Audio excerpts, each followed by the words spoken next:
Hi, everyone. For some reason, it seems like Linda wasn't able to start the meeting. I haven't been able to, I just logged in to try to start it and figure out what's going on. So your guess is as good as mine, but I'm getting it going.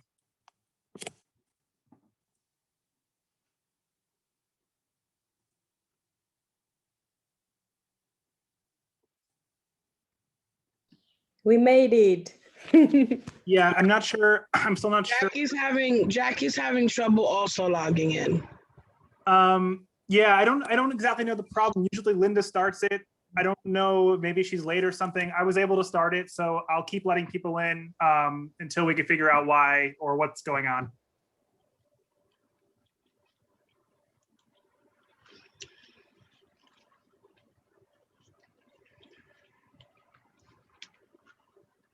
Olympia, I love your hair. Oh, thank you. It's the pandemic hair. I haven't had a haircut in a year. No, it really looks nice. You should consider wearing it like that. Oh, thank you. I cut off my ponytail just a few weeks ago. Oh yeah, it looks really cute too. I love it. All these hair, I wanted to do a short haircut too. Because Yeah, I'm tired of all this exactly. force and my hair's.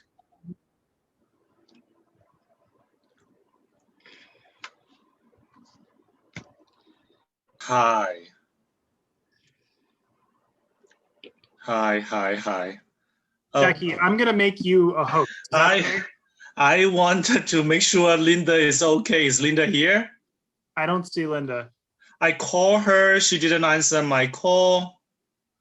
I'm just gonna call her again. I think we should maybe, I hope you guys don't mind. We take a couple minutes just to sort out. I just want to make sure she's okay.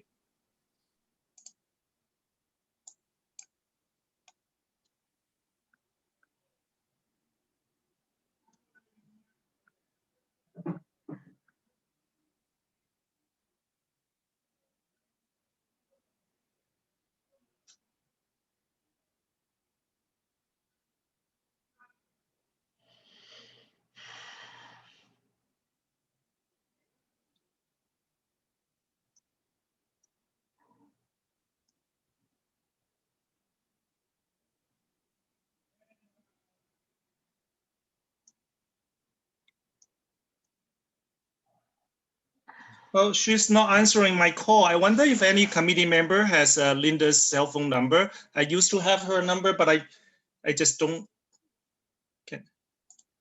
Dominic, do you have Linda's cell phone? Yeah, I have it. Okay. I'll call her. Thank you. Yep. Because I was having calls with her this afternoon, and I don't expect her not to show up tonight.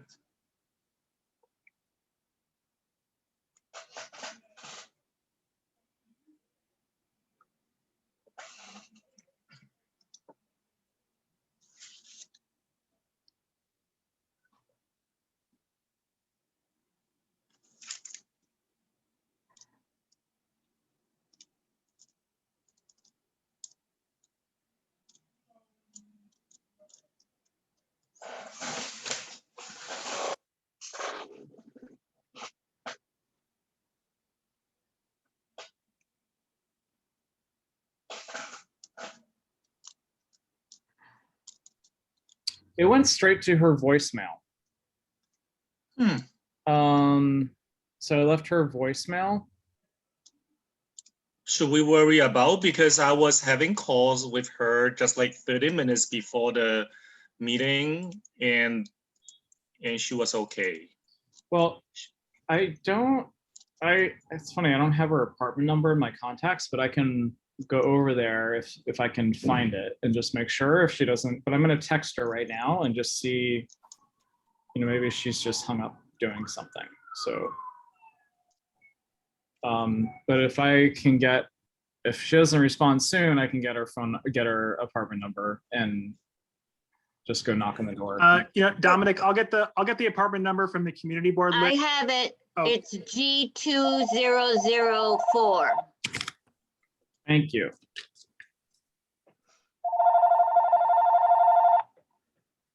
Diane Morales is calling me. Excuse me.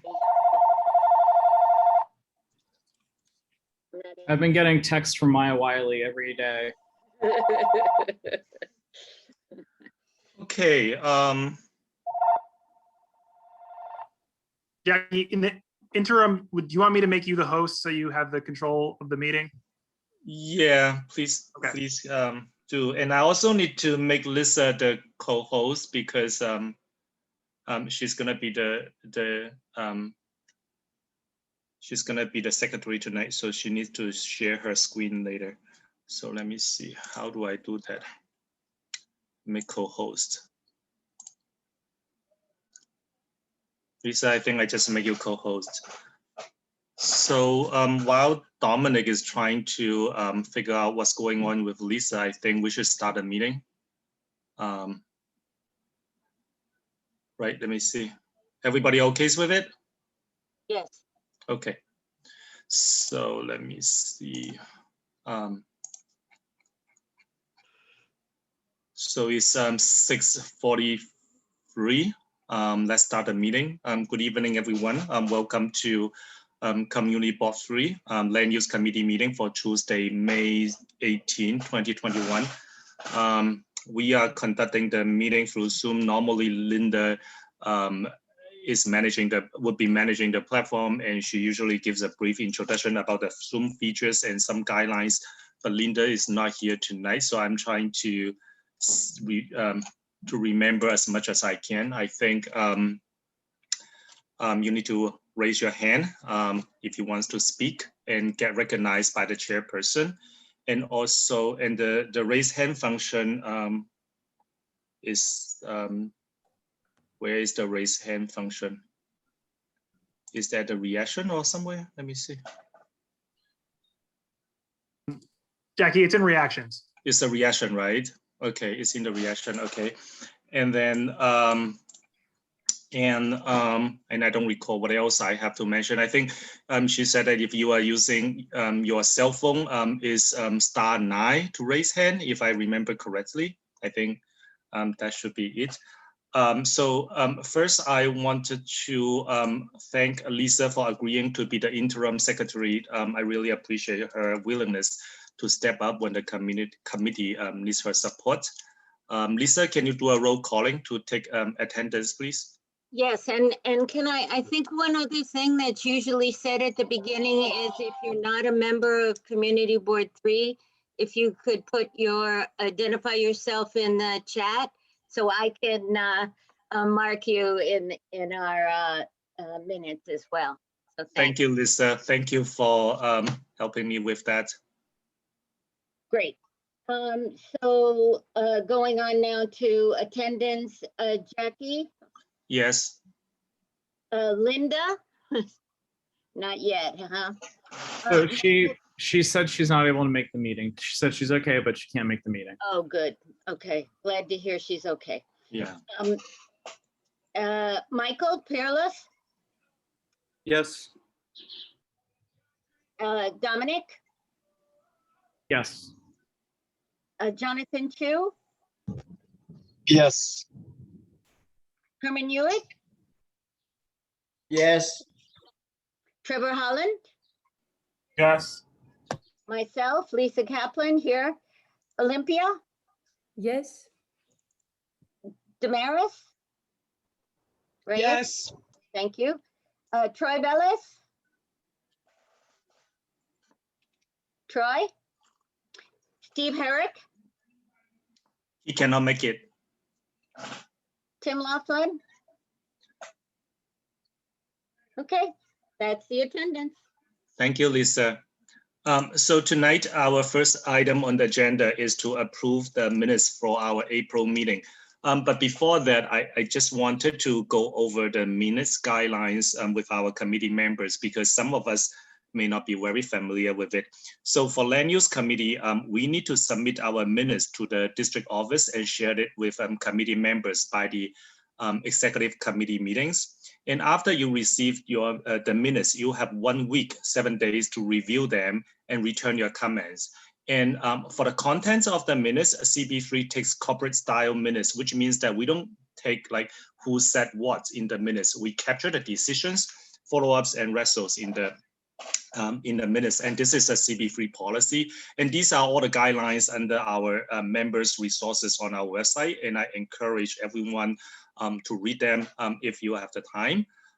So for instance, the April minutes were sent to you on April 22nd before the last exec meeting.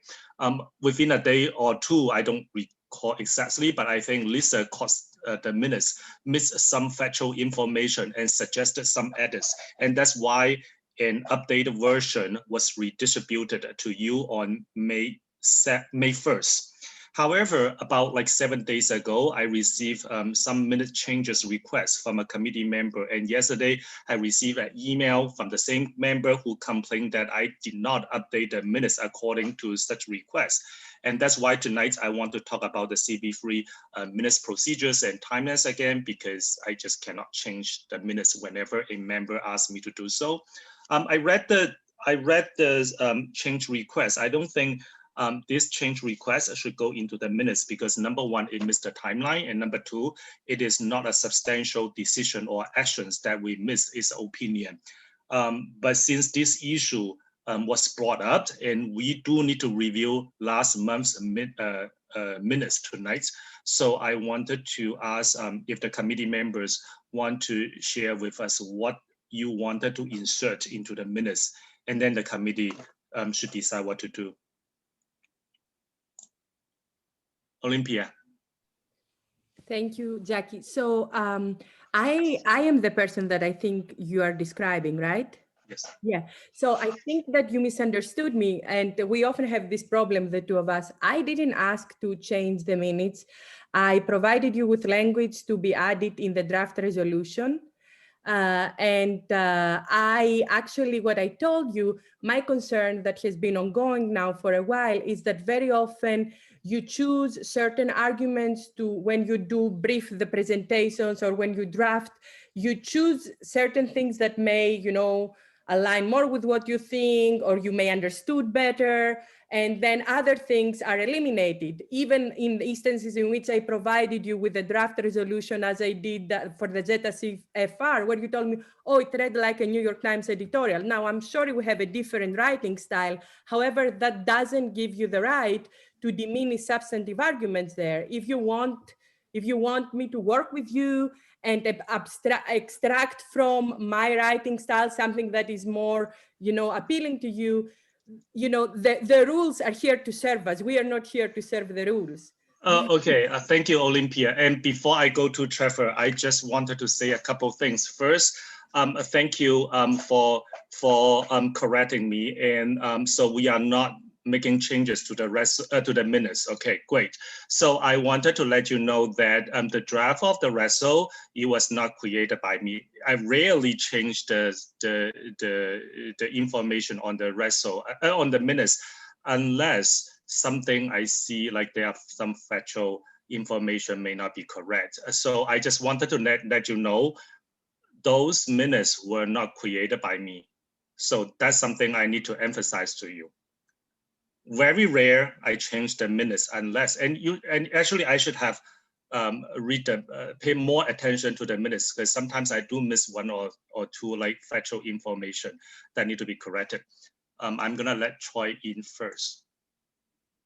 So I just wanted to let you know about that. And in terms of how a RESO is drafted, I think later when we deal with the zoning for accessibility, then we talk about how it is conducted. But thank you so much for clarifying that you are not asking for a minutes change. So I want to ask, oh, I'm sorry, Trevor.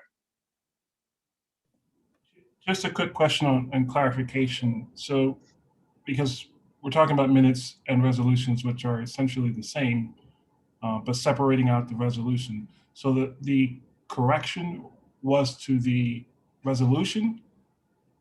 No, last month we didn't have any RESO.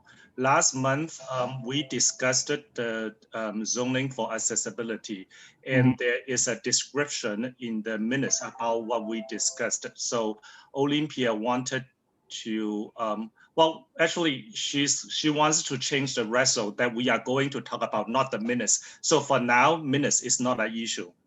Okay, so, but we haven't voted on any resolution at this point, correct? Correct, you are correct, we have not. So right now, we just need to make sure that the result, the minutes are approved, the April minutes are approved by everyone. So does anyone has problem with the April minutes? Okay, hearing none, the April minutes has been approved. Then we move to the next item. The next item, so tonight originally we had 2 text amendment presentations on the agenda, but because the PCE plan was not able to get certified yesterday, so we canceled the item for tonight. Recently, you've been dealing with a lot of many text amendments review in recent months. So I would like Jim to explain how they get referred to us and the time frame for our review. Jim, can you give an explanation on that? Yeah, I thought it would be useful because there are basically 4 text amendments before us simultaneously on similar but changing timelines. I thought it'd be useful to step back and just review the process and then update on where they all are because they've been moving. Generally speaking, for a land use application, and in this case, we're talking about non-ULURP applications because they are text amendments. We as a practice try to provide 2 months of review, 1 month for an informational presentation, usually with DCP, but whatever appropriate agency partner it is. And then 1 month for a vote and a resolution. And I guess we should clarify, right, that this isn't a city charter mandated rule or any generally, a rule imposed upon us. This is just a practice we've taken up. And it's not even necessarily a common practice amongst every community board, but I think it's kind of been determined that this works well for us. And it gives enough time for the board members to kind of fully ask questions and understand a land use application before us, and then dedicate some time to write something as its own project on a separate month and vote on it, which could also be contentious or complicated. The feeling is I think that this gives everyone a better position to write and think about the strongest resolutions possible.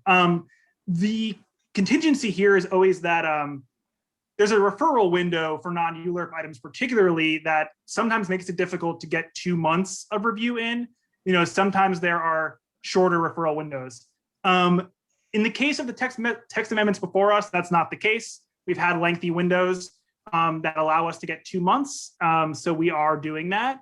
And we are trying to stick to this plan. I have to thank DCP, honestly, for working with us to accommodate this, because it's now spread out over, I think, like almost 4 months of review, and they've been willing to come to all these meetings.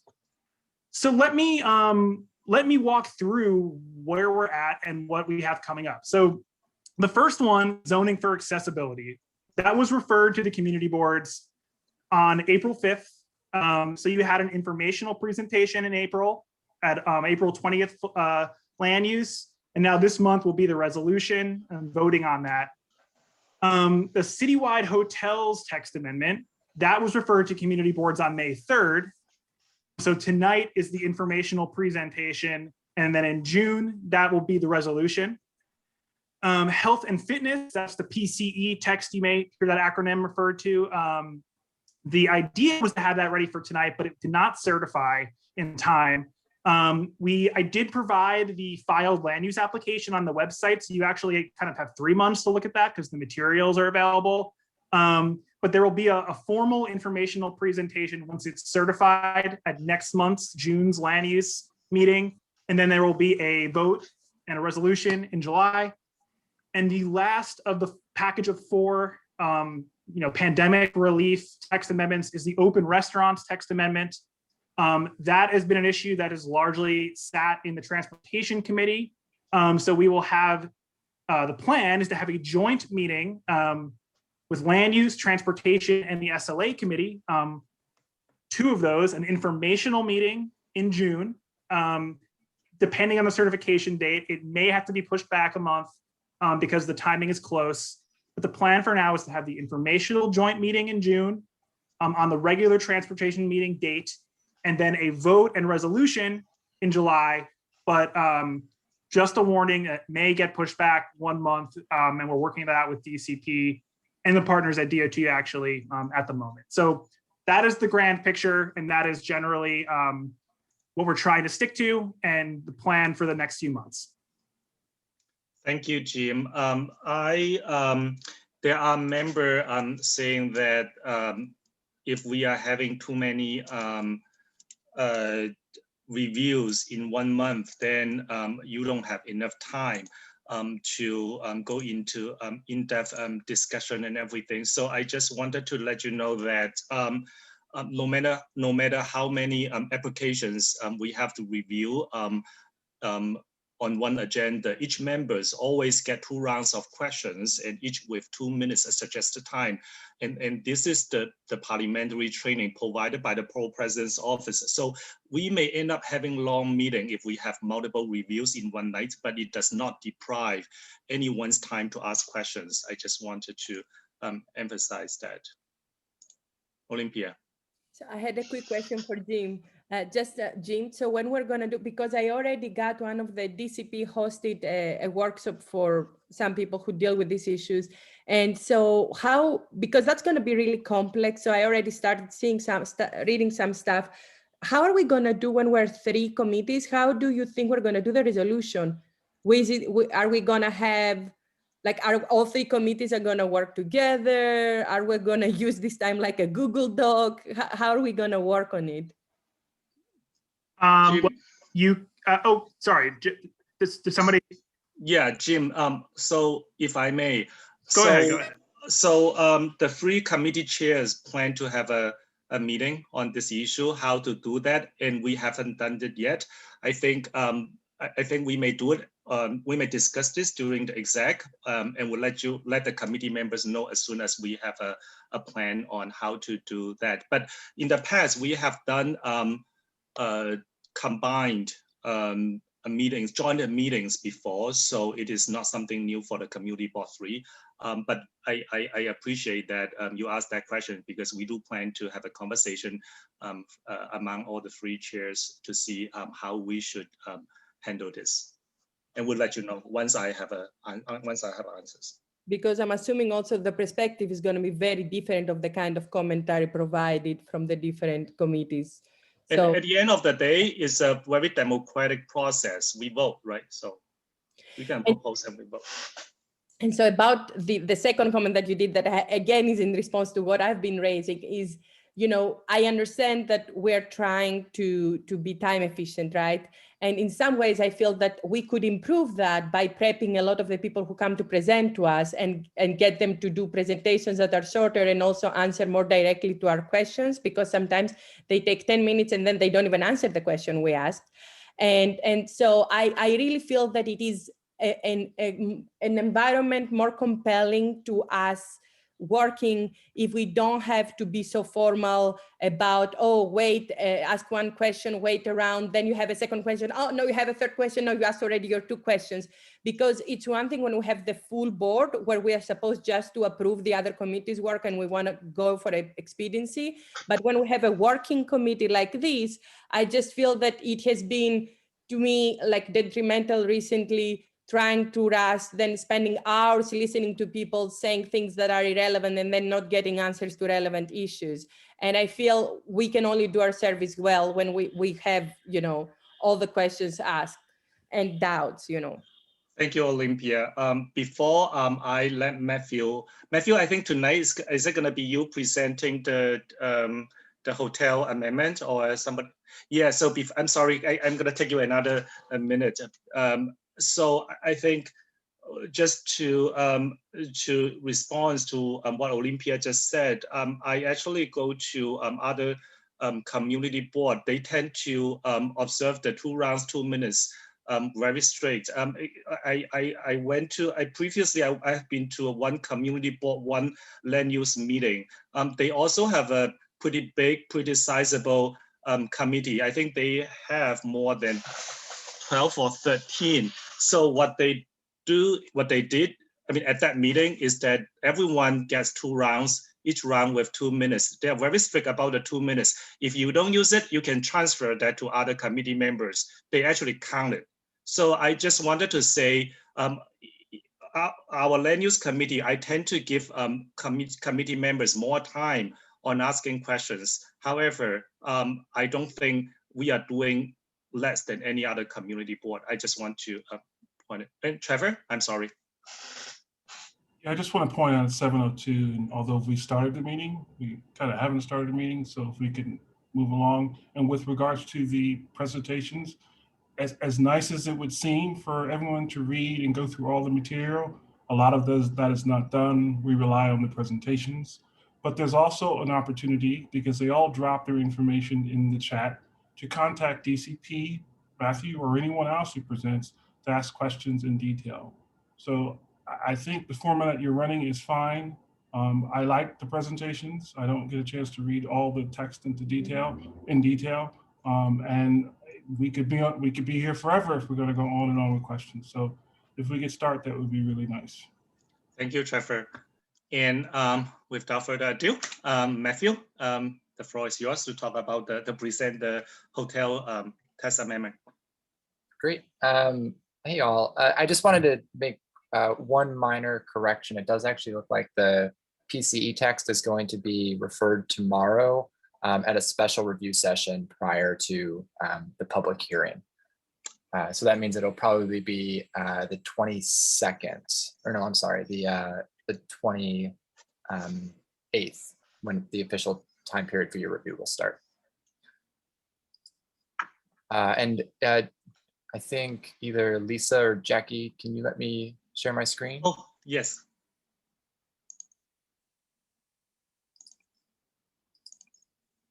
Sorry about that, Matthew. No problem. All right, you can, I hopefully see the presentation. So just before I start, I mean, you have been talking about the number of text amendments that have been coming before the board. This one's a little bit different than the other ones. This one is not related to COVID recovery. This is a project and a proposal that has been in discussions for years, and those discussions have just culminated to now be the presentation and the proposal coming forward. With that, this one's fairly simple at the outset in terms of what it's actually doing. So this is requiring all future hotel development to go through a special permit process if it's going to be built. So this is just a text amendment that's going to be changing the rules for as-of-right hotel development. We've been seeing there's been somewhat of an inconsistent framework about hotel development. We can see here, we can see on the next couple slides what I really mean there, but we've seen a growth in tourism in the past few years. So in 2019, we had our visitors peak. Almost 70 million folks came to New York to see everything that we have to offer. Obviously that changed in 2020. And I will talk a little bit about the response to COVID in terms of what this means for this proposal. But I guess prior to COVID, we saw this general trend of increasing visitors and this increase in hotel construction. And so with that, we've seen hotels are a fairly unique land use in that they're quasi-commercial, they're quasi-residential. They can fit a number of different forms. They really have different impacts on the neighborhoods that they go into. So you might recall in 2018, we had a special permit for hotels in light manufacturing or M1 districts. There we saw a growth of hotels because that use is allowed, but oftentimes it was in conflict with the surrounding uses. You'd see this singular hotel surrounded by tire shops and things like that, where the uses were in conflict with each other. And so we sought to regulate that with the special permit process. So that's one of a few different types of hotel special permits we have. There's been a couple that have come out of different rezonings throughout the years. If you look at the blue areas in Inwood and East Harlem, that's where we were trying to encourage growth of residential developments before hotels. And so there you need to seek a special permit if there the residential development goal, or the number of units hasn't come online yet. In the green, we see harmonious development and land use conflicts. That's where the findings ensure that the hotels that go in really make sense with the surrounding character. And the biggest swath is really this pink area, which is the M1 districts. And so everywhere you see a color, this is where hotels would need a special permit to develop. So because we've kind of had a disparate regulation of this one specific use, this proposal is trying to create a consistent framework for new hotels. So it's going to be enveloping all of those special permits under one special permit for hotels. We are going to keep the M1 text because that has specific bindings to industrial areas. So basically, if you build a hotel in the future, if this proposal is approved, you would either seek the special permit findings through this text or through the M1 text, depending on which district you're in. So this slide is just showing a few examples of where we see conflicts with hotels as uses with their neighbors. Starting in the upper left-hand corner, we have the C8 district in Queens. The hotel's in the background there, and it butts up right against a heavy manufacturing yard, and across the street's a cemetery. And so this is kind of a use that sticks out a little bit and might be better suited for a special permit process and discretionary review. Moving clockwise in the C43A district, this is also in Queens. The hotel itself may make sense in this neighborhood, but we see that the configuration of the required parking is in conflict with the sidewalk. And so this is where we would anticipate vehicle and pedestrian conflicts as cars try to get into the parking lot as pedestrians are walking by. And so this is a type of use configuration that the special permit would allow to mitigate. Moving down from there, in the C43A district in the Rockaways, this is actually a great location for a hotel. It's right next to New York's beach. We want people to visit our beaches. But this hotel kind of butts up right against the sidewalk. It's right along the lot line. And we would anticipate a lot of pedestrian traffic going from the hotel to the beach. But because the sidewalk's so narrow, those may be pushed into the street. And so some type of setback there might make more sense for this building. And finally, in the C62 district, which we see in Manhattan, which is probably a little more familiar to this board, we see this hotel is set back and also has a sunken area, which breaks up that street wall facade, which is something that may be in conflict with those surrounding uses in the urban design of the neighborhood. So this is kind of the general applicability throughout the district, throughout the city. Areas in pink are where the new special permit would apply. So you can see this is in all of those higher density commercial districts and mixed use districts and in M1 residential districts that are paired together. The areas in white are, those are predominantly residential zones where hotels are not permitted. And so there's no need for a special permit there because hotels cannot be constructed as of right anyway. And the areas in gray, these are where hotel special permits currently apply. And so like I mentioned before, all of the other hotel special permits are going to be wrapped up under this one, except for the M1 hotel special permit, which is going to retain those findings that are specific to the light industrial uses. Here's what it looks like in this community district. So it's everywhere we have those commercial districts. You can see that the M1 districts kind of remain in the gray, but everywhere else where you see white, those are R72 districts, R7A, those districts where hotels can't be built as of right. So like M1, if you recall, this proposal remains neutral on temporary housing for the homeless or homeless shelters. This is something that the city is legally obligated and needs to meet. It needs to provide emergency shelter for those folks that don't have homes. And this is a growing issue in New York, but this is something where we don't want zoning to get in the way of providing that service that the city needs to provide. So no homeless shelters would be required to undergo a special permit. Those can continue to be built as of right. And I just want to note here that they are subject to fair share criteria as well. So there are some type of regulatory approvals that are needed for these things to be built. But this proposal is remaining neutral on those. Okay, so moving on to COVID, I'm sure there's questions about why are you doing this now? We've seen the pandemic has devastated the hotel industry. This map shows the number of hotel closures which have occurred. There's been about 146 hotels that have closed out of 705 that we've identified in the city. That has led to a loss of about 42,000 rooms. And so, and 96% of those have occurred in Manhattan. And so we've also seen a loss of jobs related to the industry. And so the proposal is also considering those impacts and trying to make sure that the city can respond and the sector can recover. And the way that we're proposed to do that is through a series of modified vesting rules. So the first is for projects that are in DOB's pipeline. If they're filed prior to 2018, all they need is a foundation permit prior to adoption. And we anticipate adoption if this proposal is approved in November.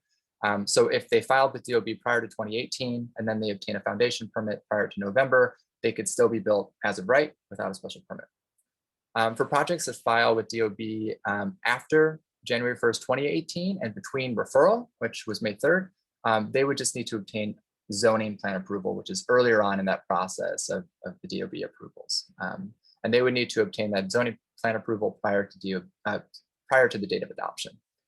And so for both of these, for projects that are vested under those rules, they would have 6 years instead of our standard 2 years from the date of adoption to complete construction. If after 6 years, they've obtained these permits and they're allowed to construct the hotel as of right, but if they haven't actually constructed the hotel in 6 years, they would then be required to undergo the special permit process. So outside of DOB, there's also the approvals at the City Planning Commission and the BSA. So those projects that were approved after January 1st, 2018, those ones will not require a special permit. And so also for applications that are in our pipeline or in BSA's pipeline that enter public review for us, and then if they file with BSA prior to that November date, those will also not require a special permit. If there's a project that has a hotel component that certifies in December, they would need to add this special permit to their suite of actions if they wanted to continue to have that hotel component. And finally, this is related to existing hotels that either have or became vacant. They can retain that use for 6 years from the date of adoption without the special permit. And so this one is really meant to say that we think that the city is going to come back. We're confident that as we get over the pandemic, as tourists start to come back, as the economy starts to open up, we want to make sure that the hotels that existed before can then come back online, and then they can accommodate that demand that we're going to see that's probably going to be pent up from the tourism industry. And so those are the three rules about hotels. We did conduct an environmental review, as we do with all land use applications. This did require a draft environmental impact statement because we did identify a significant adverse impact with respect to the hotel and tourism industry.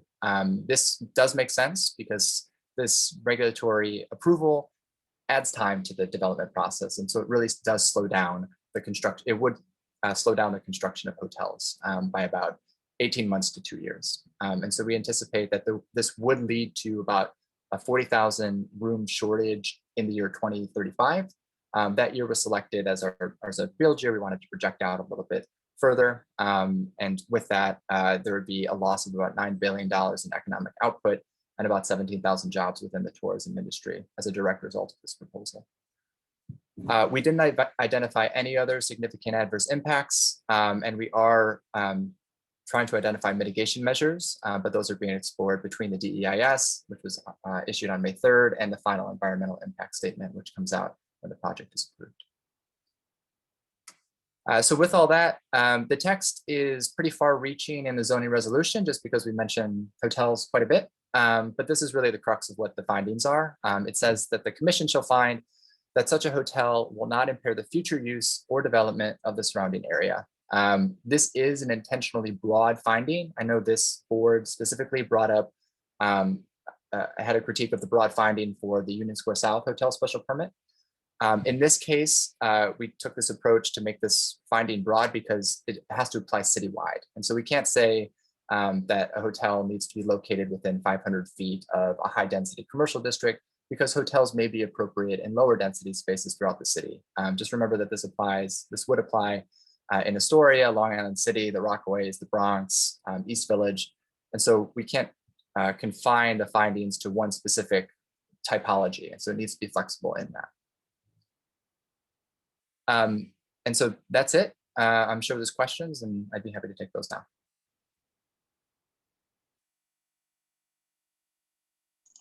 Thank you, Matthew. I wanted to know, I mean, the plan is very straightforward, and I wanted to know if any committee members has any questions.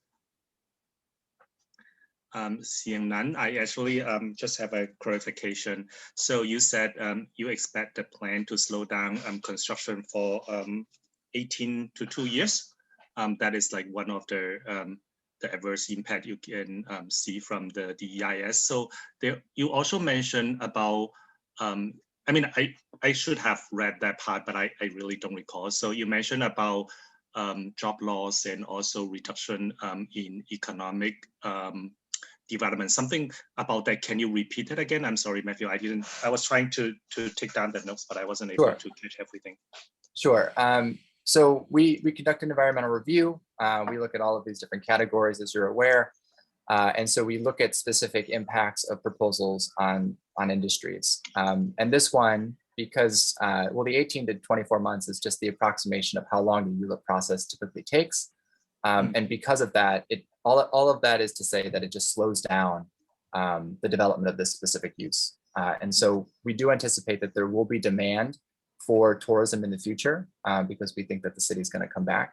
And we think that in our analysis, we found that this proposal would lead to a slowdown of the construction of hotels, culminating in the loss or shortfall of about 40,000 rooms. And so there was basically an economic multiplier that was used that kind of takes into account the wages of the folks that clean those rooms, the local restaurants that are gonna have patrons that are staying at these hotels, and kind of everything, the economic output of a single room. And so that multiplier then just leads to that loss of $9 billion.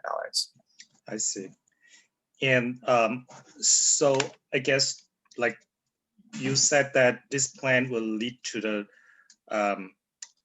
not loss, but like we are not able to build 40,000 rooms that would be in demand in the future.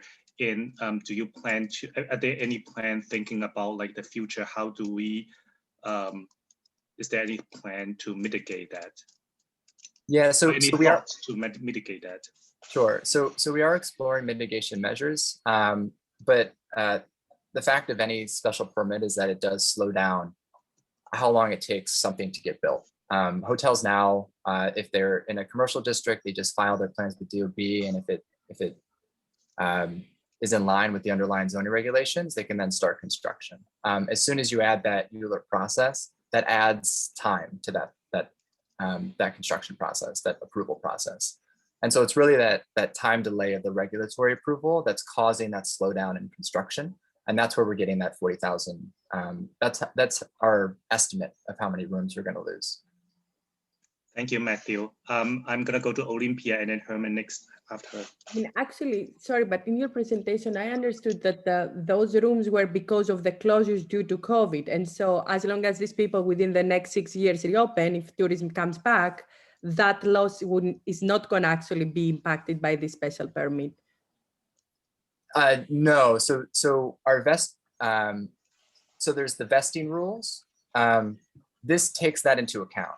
This says that, all right, well, there's going to be a certain amount of hotels that come back online under the vesting rules that don't need this. And so we are taking into account the provisions that we're putting forward for the recovery of the hotel industry.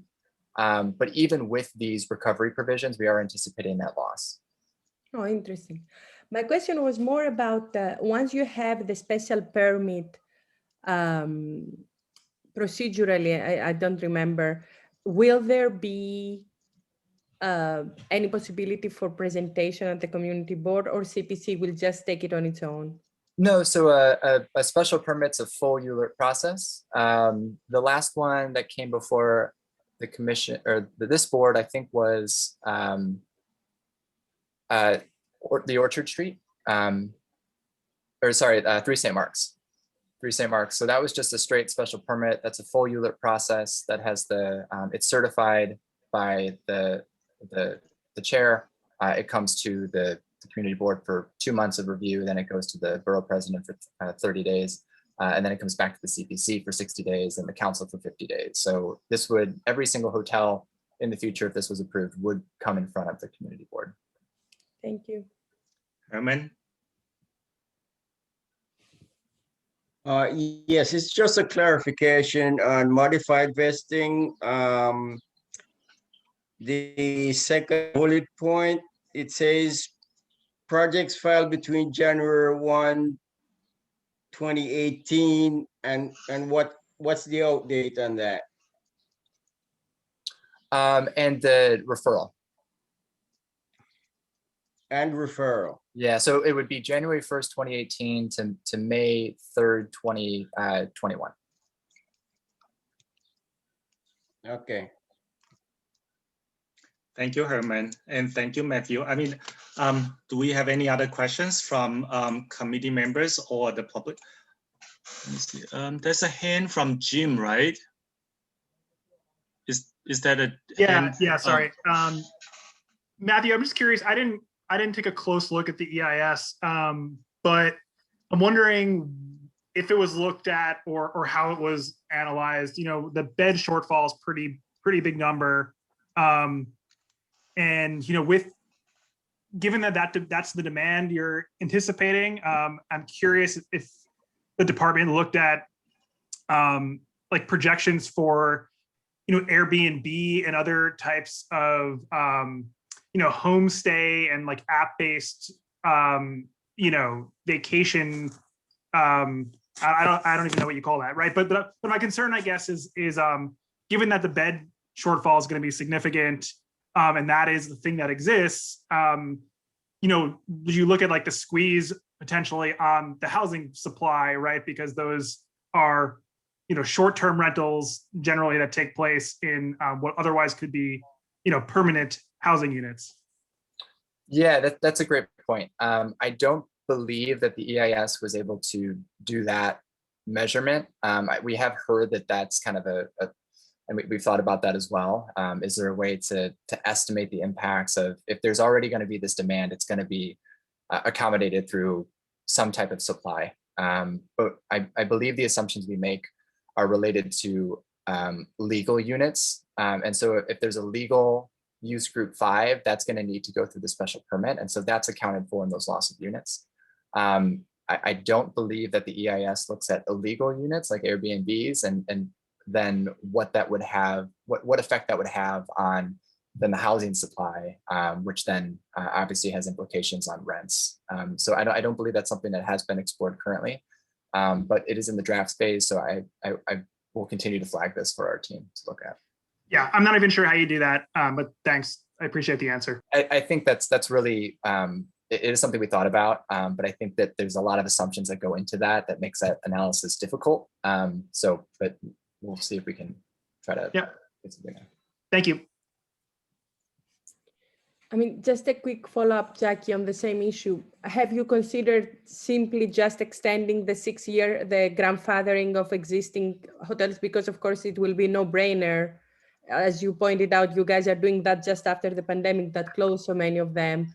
Just, you know, allow them to be reopenable for 10 years or something, and that would diminish this 42K, because I was thinking of Airbnb and too. Yeah, so that might be one of those mitigation efforts to see if there's if extending that period from 6 to 10 years has a change on the number of hotels that are actually going to come back online. My thinking is that 6 years when we looked at it was really to say, okay, well, we think that that's a reasonable amount of time. That's almost it's like a mini economic cycle to say, all right, well, if they're going to come back if they're going to come back at all, it's going to be in 6 years. And is there going to be any marginal increase going from 6 to 10 years or even 20 years or something like that for existing hotels? So I believe that's how the 6 years came up, but I think that's something we can certainly look at as a mitigation effort. Thank you.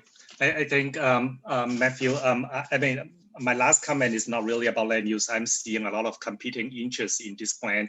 You have existing hotels versus future hotels. You have unions, you have Airbnb. I just anticipate more political maneuver, I guess, in the future, but that's not really related to land use. But thank you so much, Matthew, for giving us a presentation tonight. We going to, we're gonna give committee members a month of time to think about their comments and everything. So we're gonna come up with a resol next month and vote on it. Thank you again for joining us. Thanks. Thanks. Okay, next is the zoning for accessibility. Lisa, can you pull up the draft resol I sent out to committee members? Oh, you are muted. You don't have it? I don't have it on hand, actually. No. Do you have it? Can you yes, do it? Do it means I send it to you, or I do share my Could you screen. share it? Yeah. Okay, all right. Sorry. That's okay.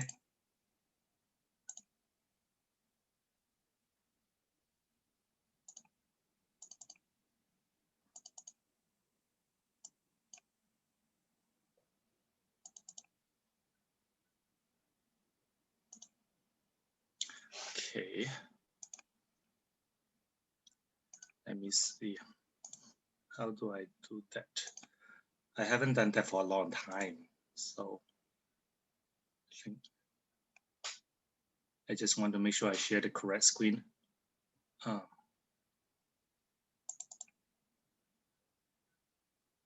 Okay. Can you see the document? Yes. Is it too small? Can you see? Is this better? Yes. Okay, so I wanted to go back to the beginning of the conversation first before we go over the results. So what happened with, I want to talk about a procedure of a resol first. So after last meeting, I gave members a deadline to submit your comments. It's a whole month of time. Oh, it's not really a whole month. It's like 3 weeks of time for you to think about, for you to consider like what comments you want to make, and then send me the comments by the deadline so that we could create a draft resol. And the draft resol is not really final, right? It is something for the committee to discuss. You can edit, you can propose changes. It's not really a final thing. And I remember the deadline falls on a Mother's Day, I think. So I extended that one day to a Monday, to the next Monday. So I think sufficient time was given to committee members. However, I didn't I received certain comments from Lisa, and then a one-whereas clause from Olympia, and I keep all of them in this resol. I also created, but as a chair, I feel like I'm also allowed to make comments myself. You guys don't need, committee members do not need to agree with my comments, but I feel like I should put it out there so that committee members can choose from. And I think there are, so most of all of the be resolved clauses are from the discussions we had at the last meeting. But then there are two whereas clauses. They are actually conflicting.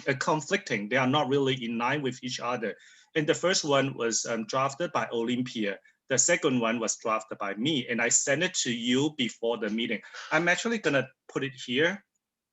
Let me go to the, so let me see.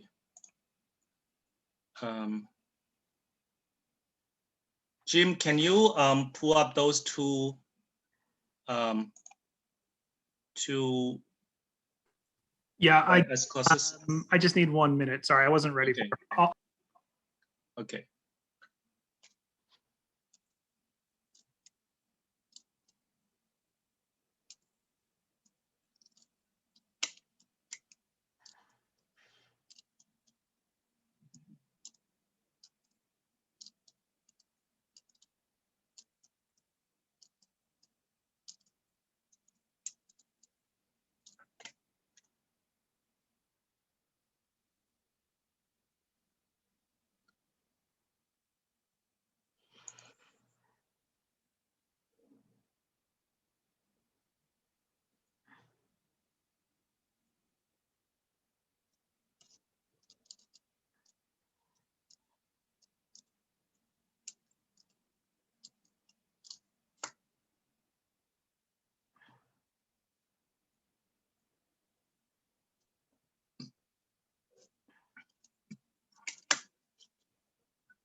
Jackie, what are we waiting for?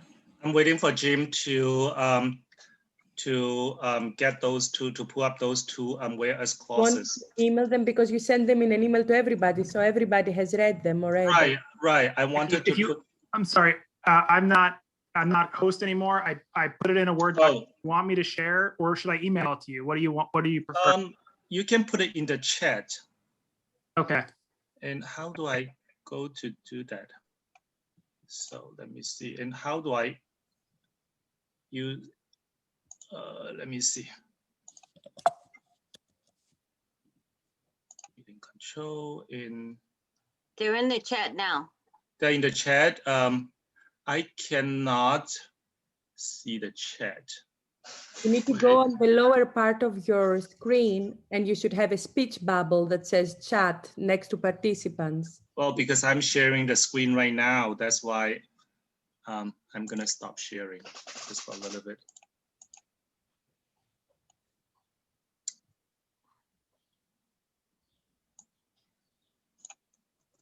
Okay, so share it again. So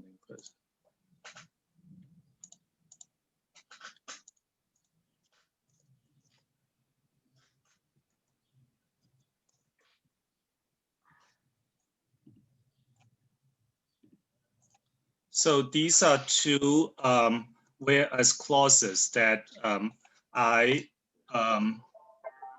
so these are two whereas clauses I wanted committee members to choose from.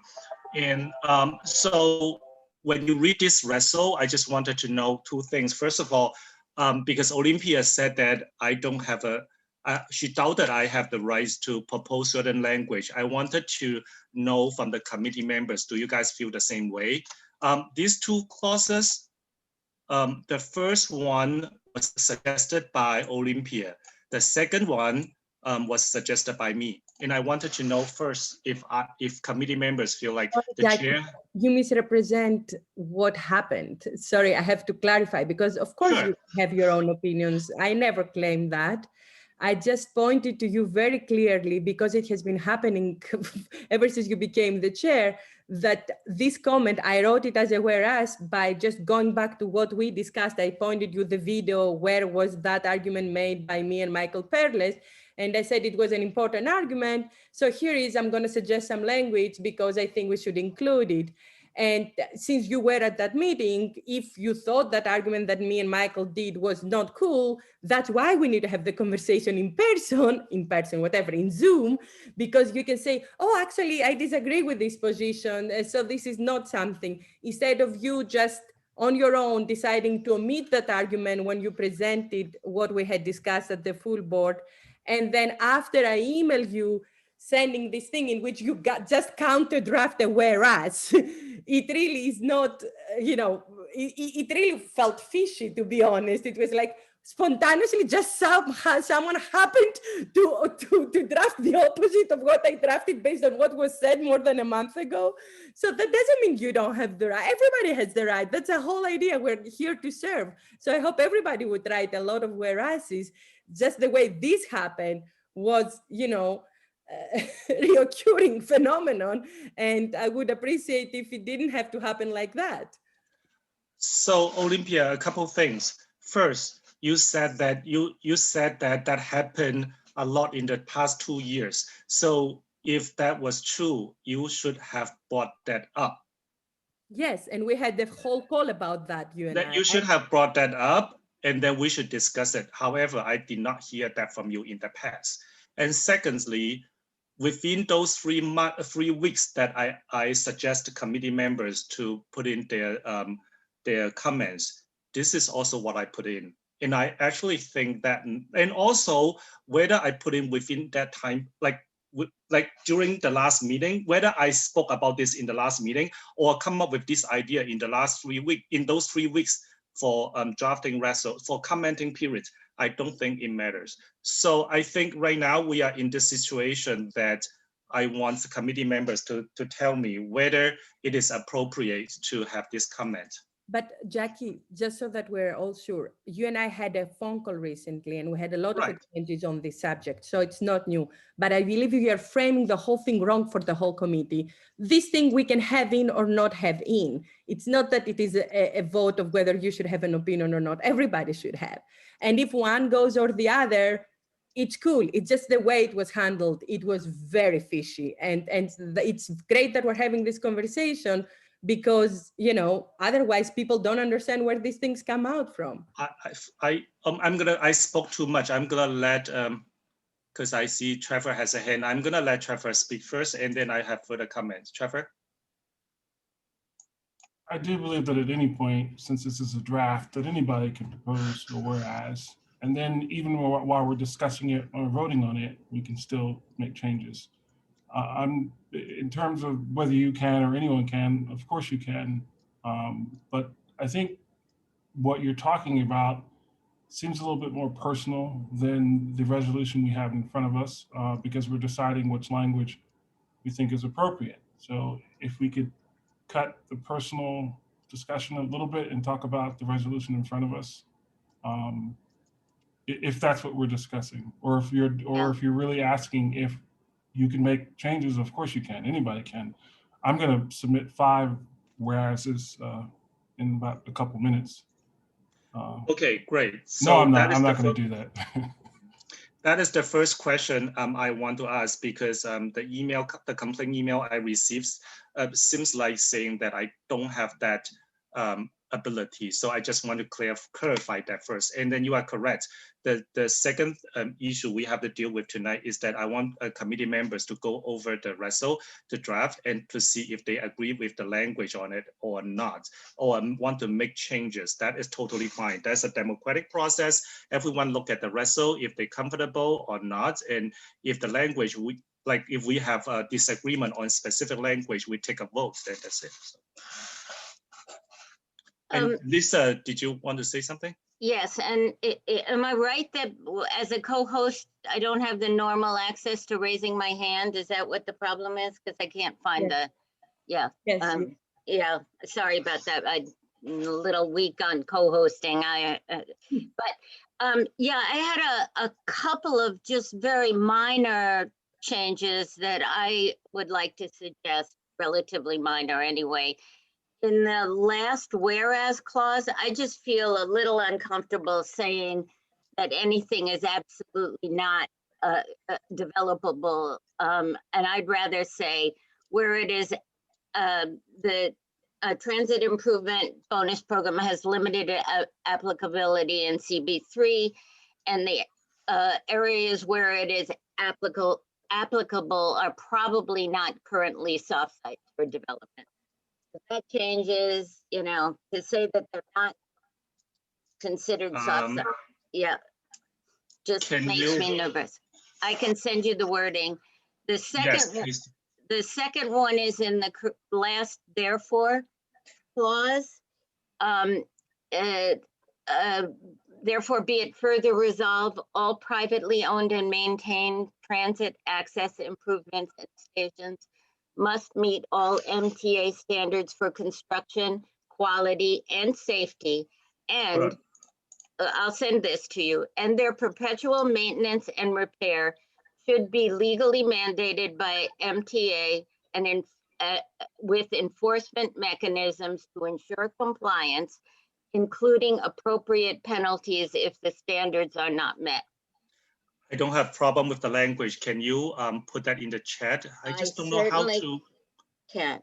I was having problem going to the chat because I'm seeing my screen and I'm trying to see where is the chat I can find.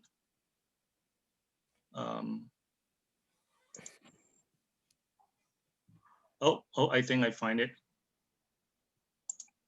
Okay.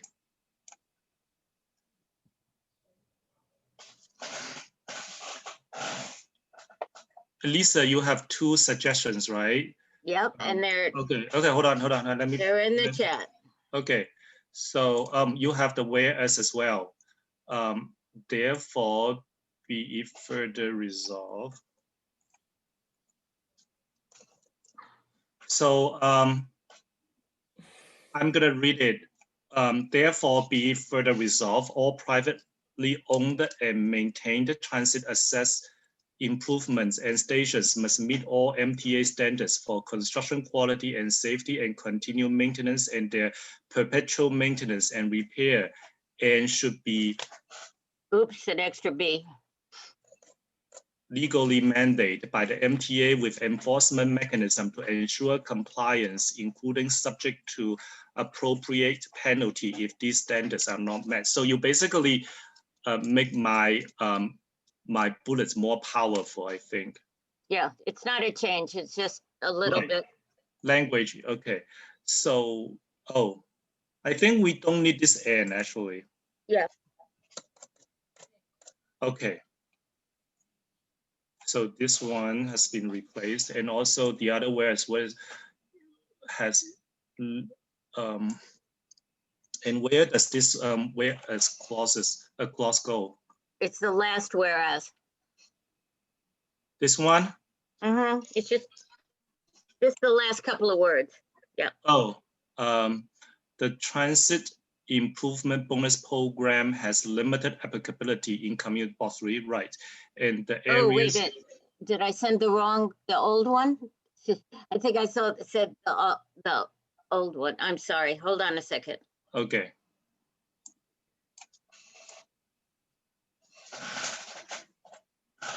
No, Lisa, I think that was the right one because it was just adding probably, right? No, probably not currently soft sites for development, Yeah. and then not at this time. Yeah. Is that what it says? The track changes don't show up when I copy it to the chat, so it's hard to say. Sorry. No, Lisa, I think what you just gave me has no change. So you must have something else, or I will not add. Let me try again. Yep. While waiting No, for Lisa. I'm sorry to interrupt. I think you're good. I see the change. Just look closely. Would it's applicable would there's a change. Oh, I think this R is redundant, right? Would probably not be considered currently. Yeah, it's not taking out the old wording is the problem. For some reason, it's not. Let me fix it.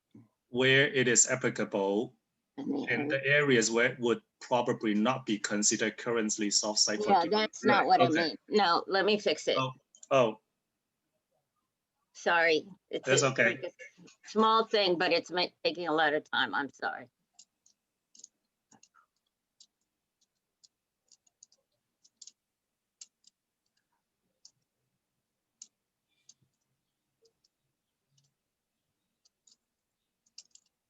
And after this change, we go to Olympia.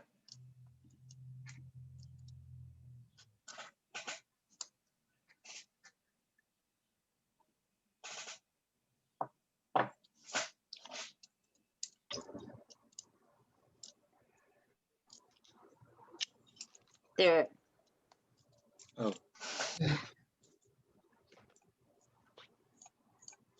Oh, wait, no. I'm sorry.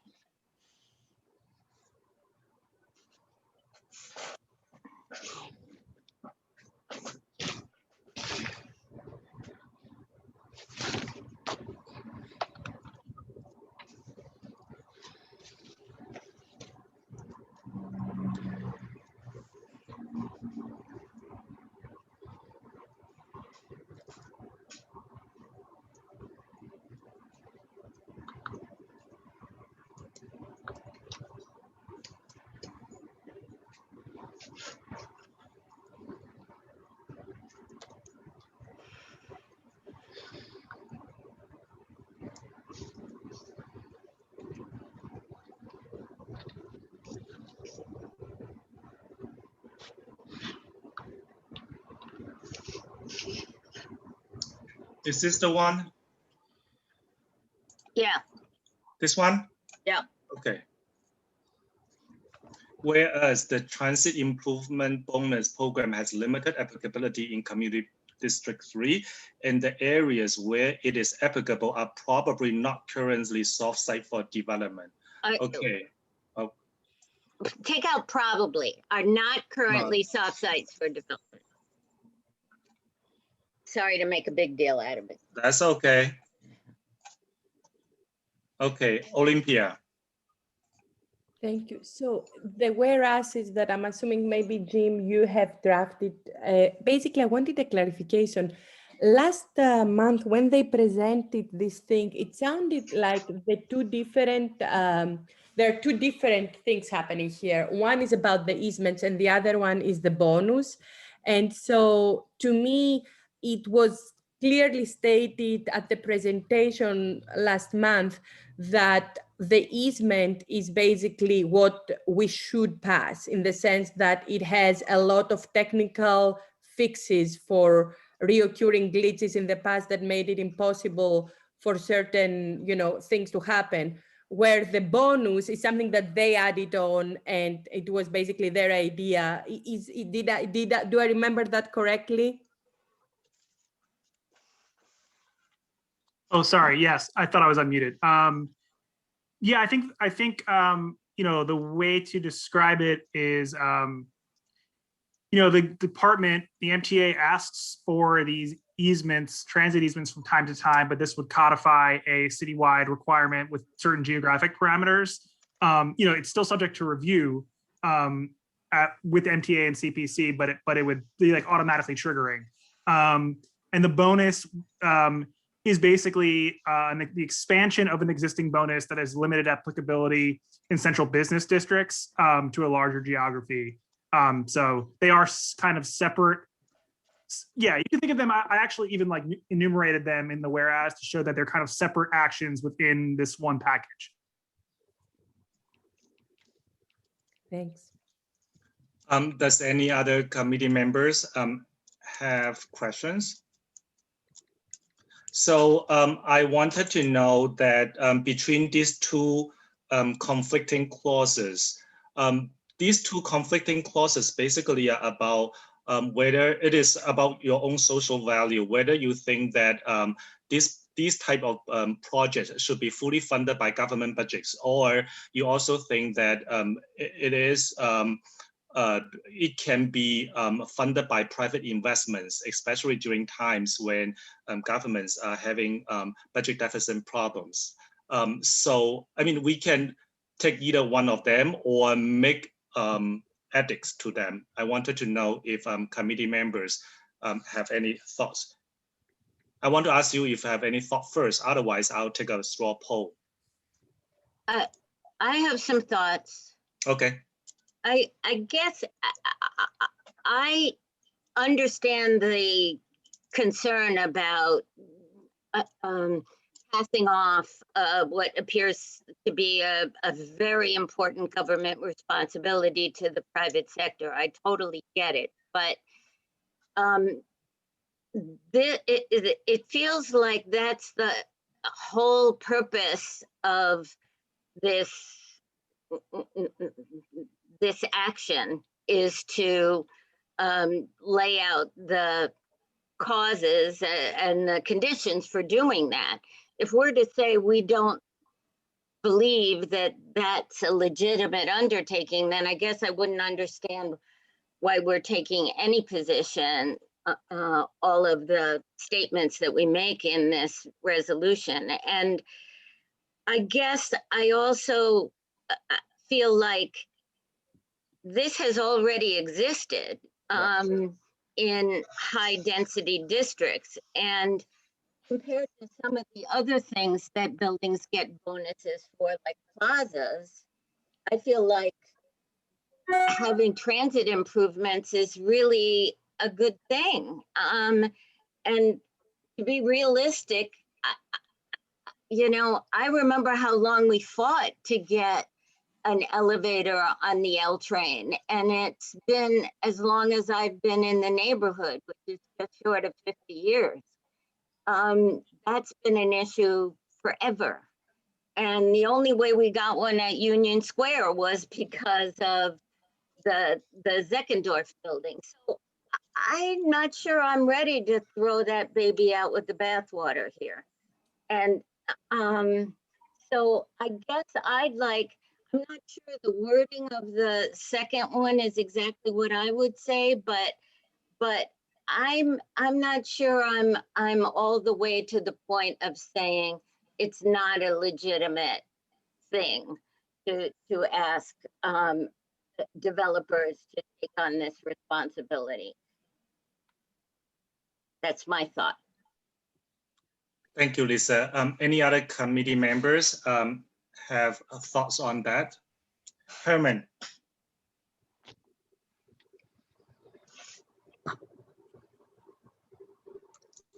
I will piggyback on what Lisa said just for a short while, is that the reason for we're going through all of this is only for one reason, and the reason probably is the fact that government at one point, and I will take the Second Avenue subway for an example, and even if it's Second Avenue is done from 86th Street now to the Manhattan Bridge, you're going to need in the future, which probably a lot of us won't be around, that kind of a partnership, because most of Second Avenue is so developed that in order to establish a subway entrance, you're going to need that participation between public and private sector. And I think that's maybe not the only way to go, but the reason we are even discussing that is because the city is coming to us and saying, we're proposing this idea that wherever possible that there is development and there is a subway proposed entrance or entrances, that they should contribute to the improvement of the space. And so therefore, I like Lisa said, wouldn't be throwing out that baby with the bathwater this time, because I don't see the possibility. If I want to improve the subway of Second Avenue, which I think we need a elevator, there is no development that's going to happen. Well, there's one small one is happening, but at First Street, First Street, East Houston, and First Avenue, there is no such development that the city can partner with anybody in developing a,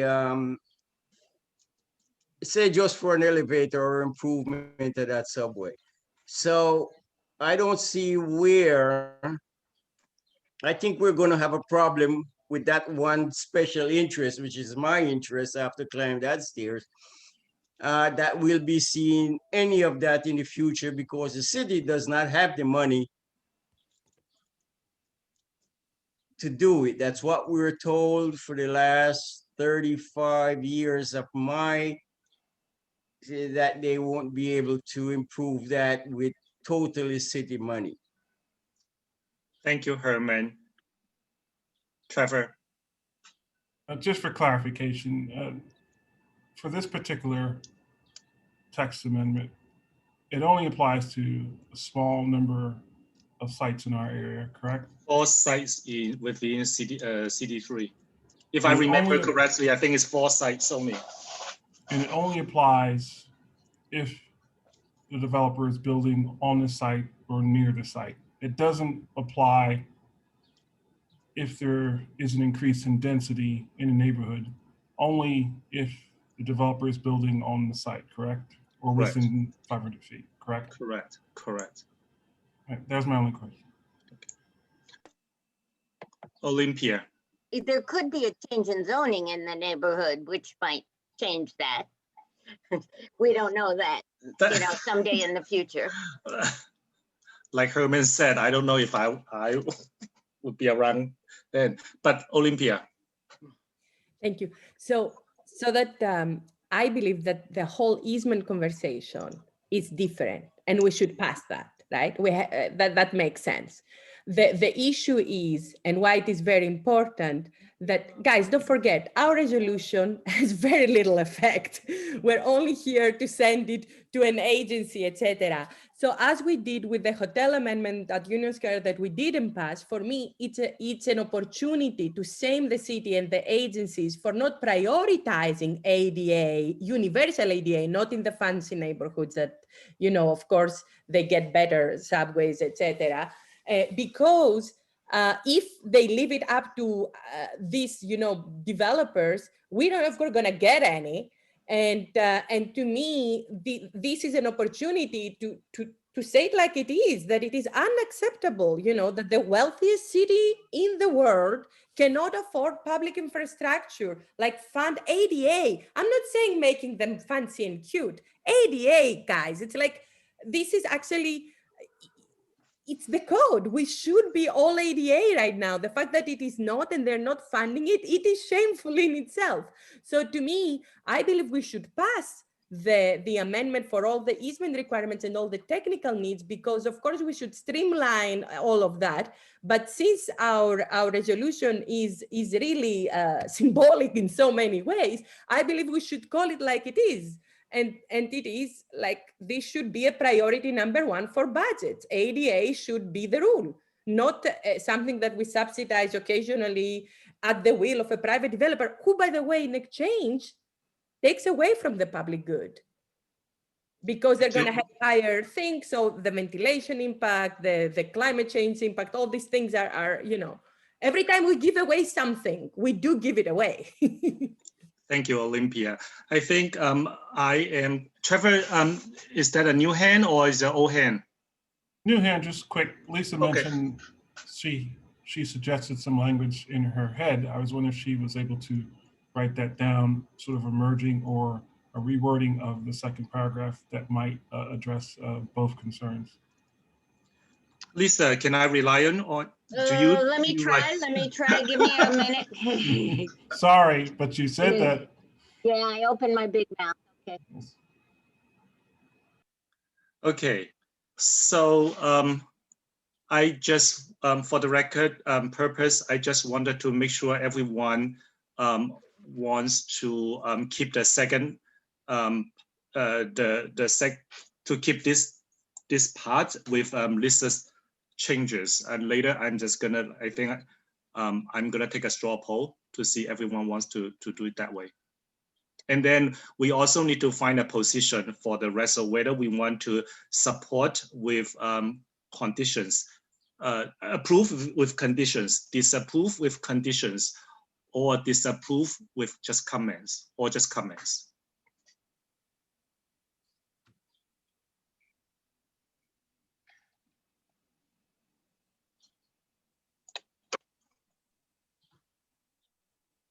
Michael?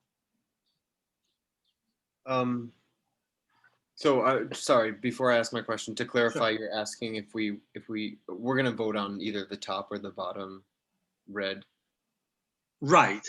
We have to choose, because Lisa is gonna edit the bottom red, right? So she's gonna come up with some new language, and then we should choose whether we want to do the top red or bottom red. Yes. Yeah, I'm with Olympia. I personally support the easement, but not the density bonus. Okay.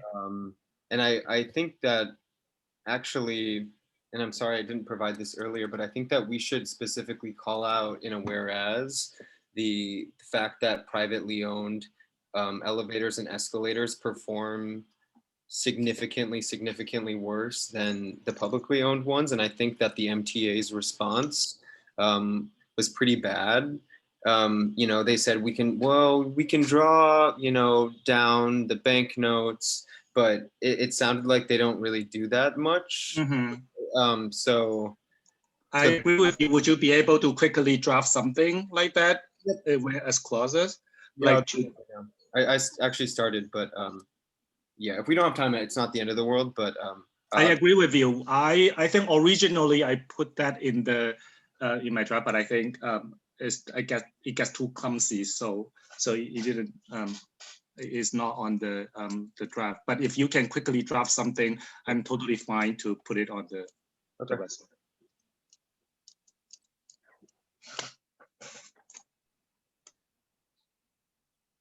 Lisa, Oh, I put it as a resolve, but it should be a whereas.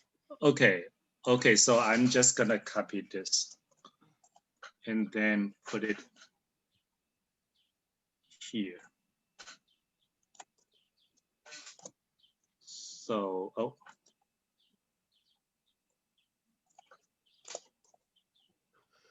CB3 believes that ADA accessibility and transportation infrastructure needs are a citywide priority that must be addressed as quickly as possible through the fullest extent possible with public funds. Unfortunately, because of limited funds, it is necessary to have the private sector supplement government resources to improve our vital transportation system with appropriate design and ongoing oversight by means such as those proposed in this text amendment. I'm okay with the language.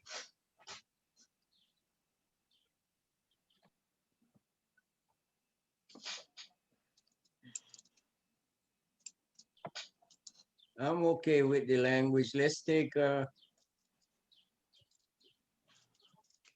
Take a straw poll. yeah, so we could move on. Thank you. Okay.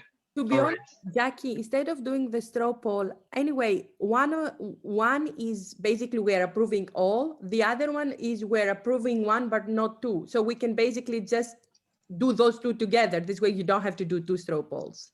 Well, but I also want to find out if this committee wants to take a position on this, because right now you are just dealing with one whereas clause. We need to take I need to find out if the committee wants to take a position on this result.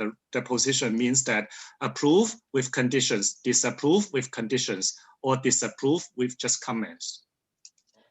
Can I just say that I think that there's an extra word in here. The word through, I don't think we need that. Where? On the second line of the, right, yeah. As quickly as possible. Possible to the fullest extent, yeah. Okay.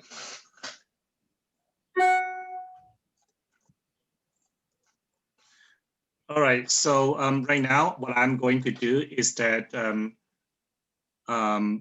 I'm gonna ask committee, Lisa, can you do a straw poll to see if everyone is okay to take the top red or bottom red? Okie dokie. Could we just say one and somebody say two, and we just whatever the bigger number. So the top is 1 and the second is 2. Yeah. And the bottom is 2. Okay, thank you, Herman. Okay, Jackie? 2. Linda's still not here, correct? Yes. Right. Michael, careless? I'm gonna go with 1. Mm-hmm. Dominic, Burke? 2. Jonathan, 2? Jonathan, are you here? Okay. Herman? 2. Trevor? Neither. Okay. Lisa, 2. Olympia? 1. Damaris? Damaris, are you here? Troy, are you here? 1. Okay, so I get 1, 2, 3, 4 twos and 1, 2, 3 ones. So the 2 have it. Thank Sorry, you. Couldn't hear you. What'd you say?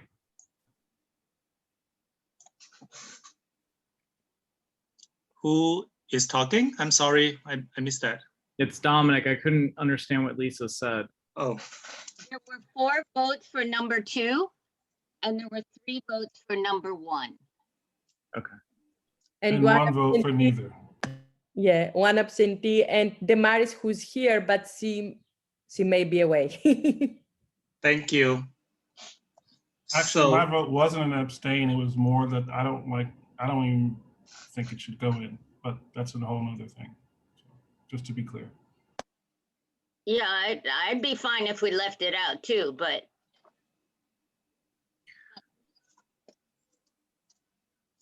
so, but then we already took a Dominic. Just really minor. Lisa, would you, I think you could probably say this must be addressed as quickly and to the fullest extent possible with public funds. as quickly as possible and to the fullest. Yes, you're right. That's what it should say. Yeah, it needs an and in between possible in the second line. Jackie, Say that again, I'm sorry. I on the kind of second lost. line, Okay, as quickly as possible Okay. and to the fullest extent. okay. As quickly and to the fullest extent possible. Got it. Quickly and to the fullest extent possible. So take out that first as possible. That's quickly. And then the next word is just to, not into. Okay, and to the fullest extent possible. Okay. Is that right? Must be addressed as quickly and to the fullest extent possible. Do we need a as here? No. Okay. So next is that, do we want to take a position on this issue, on this resolution? The position is about approve with conditions, disapprove with conditions, and disapprove with just comments. These are the options. Are we treating this as a mostly local thing, or since it's a citywide issue?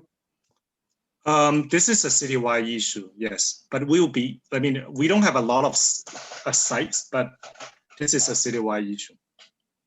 Because I think I think a lot of the sites will be in Manhattan, but not exactly in our district. But then the impact is also about, like, according to MTA, that would allow them to divert their resources to build escalator, elevator in less affluent areas. That's what they suggest. That's what they said last time at the meeting. What I remember in our neighborhood is 14th Street and the east side where the Ioneer Clinic is. There was 8th Street that was supposed to have a subway stop. There was 3rd Street, and then it would 3rd Street, yes. Then it goes to in terms of Houston and 2nd Avenue, and then the rest would be constructed in the park going towards the Manhattan Bridge. So there's not that much that I knew back years ago in the discussion. Was only about 3 or 4 subway stations, and most of them was in the park. So Herman, are you suggesting something? No, I mean, we're putting all of this stuff in, and it's so minimal in our community. So you are saying we should then use that much of our time on it? Yeah. Thank you. Okay, so thank you, Herman. Michael, while I'm waiting for your draft, I guess I just wanted to know if we want to take a position on this resolution. So shall we take a straw poll again to see which position we want to take? Do we want to approve it with condition, disapprove it with conditions, or just comments? disapprove with comments. Rather than go through the polling again, can I just ask, would anybody oppose or just submitting comments, since there seems to be an understanding that this is not going to have a major impact on our neighborhood, and it's not that important that we take a stand one way or the other, but that we just submit our comments? Would anyone have an objection to doing it that way? I don't. I wouldn't. I don't either. Herman, you said you don't or you do? I do not. Okay. I do mean, not either. whatever Lisa said. Oh, stop it, Herman. You know we don't always agree. Yeah. Okay, all right. Is Lisa Perfect. suggesting that we just submit comments as a community board? Yeah, Okay. all of these comments, but not state that we're either opposed or in support. Trevor, I guess, so it would look like this resolution? I'm just curious as to what it looks like. Yeah, that's what I meant. The resolution without a therefore we oppose or therefore we support, but it would just say maybe at the beginning, CB3 submits the following observations and comments. Or I'll add the language here. Jackie, because we don't have the chat, in the chat there is Michael's also were asked to add.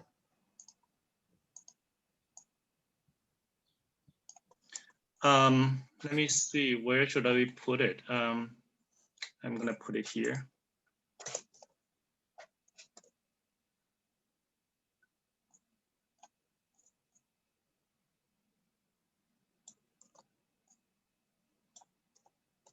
According to a report by the Transit Center in 2018, privately run subway elevators performed significantly worse than those run by MTA. In the first 6 months of 2018, privately run elevators were out of service 19% of the time, while MTA operated elevators were out of service 2.6% of the time. The report mentioned that contractual penalties that were in place are not sufficient and need to be strengthened to address this problem. I like it. Contractual penalties. I don't even know if this is considered penalties. The contractual. I think that's what they were talking about with the one. Oh yeah, I can drop. Sorry, With the letter of credit. Yeah. I dropped the news source and not the report. I can drop that, but yeah, talking about drawing down the banknotes. I think that's the only, from what I remember, that was the only contractual penalties that were in. So okay, so are we all okay with the language here tonight? I don't want to read it all over again, just for time consideration, but are we all okay with it? We change these two parts, and also the last be resolved clause, and also this one. Oh.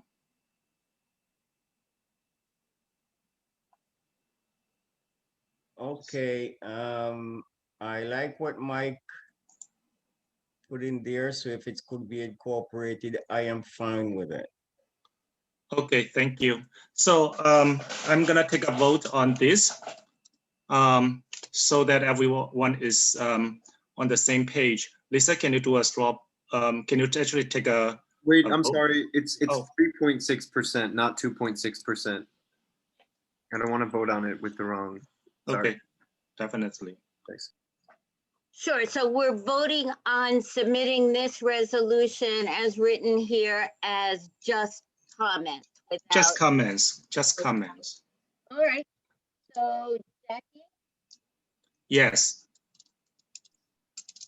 Linda's still not here. Is that correct? Yes.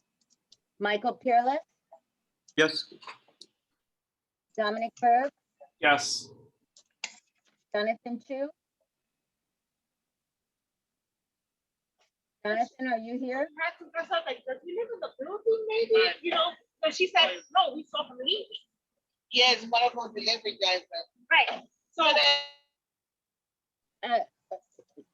If you're not, please go on mute.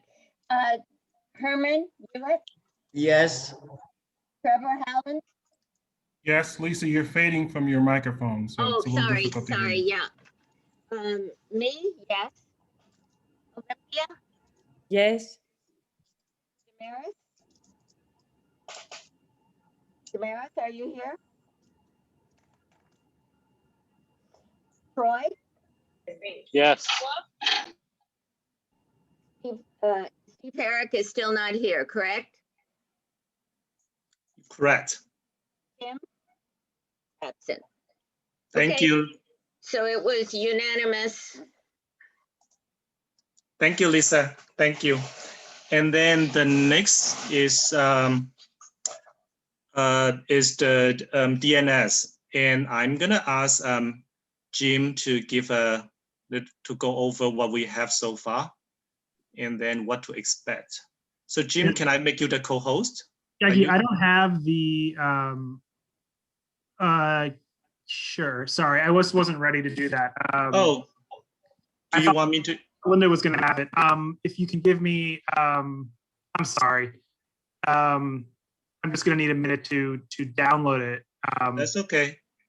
Yeah, I'm really sorry about that. It's okay. It's on the website anyway, so it should be pretty easy to. How about, Why don't I can start explaining the district needs statement while I'm getting the document ready, and I'll try to multitask, okay? Isn't it already ready? This is the document. you have yeah, it. I put it up. Oh, okay. Oh, you put it out. Thank you so much. Okay, so then there's no issue. Okay, so let me give you, I know many of you have heard this speech before, but I'm just going to try to do it quickly and succinctly, for members of the public and anyone new to the process. So we are starting the community board participation in the city's budget process. We're starting it in May this year. I always want to emphasize that this is separate. It's the beginning of the process that you are seeing the mayor and city council finalize now at the same time. So they are currently working over the next month, the end of the fiscal year, to finalize the budget that we submitted comments on a year ago. I'm gonna tell you what. Troy, could you please go on mute? I just mute. him. Okay. So you have to be thinking in the mindset of next year, right? Because we're looking at the fiscal year 2023 budget, which begins in July 2022. But for now, we're just going to be working on the district needs statement. That's the first part of the budget process. It's a document, that describes the geographic, demographic, socioeconomic conditions of our community and assesses the needs, particularly unmet needs and problems within the community district. I always emphasize it's not a policy document, it's an assessment of needs. We give an overall view of the community board in the intro to the DNS, but every committee usually gives a little bit of an overview of their jurisdiction as well in their individual sections. I think a way to think about it is that it kind of tells the story of the district, and it's also used outside of the budget process, even though that's its primary function. The classic example is a lot of not-for-profits will reference it year after year, looking for focus or references or funding ideas. We will vote on the final district needs statement in July. Each committee will update and vote on their sections, their individual sections before the July full board meeting. And the full board will vote on the whole document as one. We then submit that with our budget priorities to city planning in the fall. There will be, opportunities beyond this for committees to come up with, questions that arise in this process about policy and programs. We can deal with those as resolutions. If funding and budget issues come up, we can kind of table those to target for the budget priorities step, the next step. But for now, I think the key is to look at what we have from last year, A big thing is that we had this heavy focus on areas that were kind of pandemic response specific. And the goal for this month, I think, should be to mark down and mark this in the minutes as well in the document and save it for the minutes of what should be changed, right? What has become kind of irrelevant or no longer pertinent from last year. And a lot of that's probably going to relate to these things that were like pandemic specific and emergency response specific, because those conditions may be very different in July 2022. The other piece to not have to worry about is we are hopefully going to hire a graduate assistant to update all the statistics and citations. So we don't have to be like highlighting all those little pieces. It's really the big picture stuff. And beyond that, I also want to flag for you that we have a NYCHA section in here, which I would say don't worry about changing for now, because last year the NYCHA subcommittee wasn't fully functioning and operational. They are going to take care of that section at their own meeting and then report that back to the land use committee.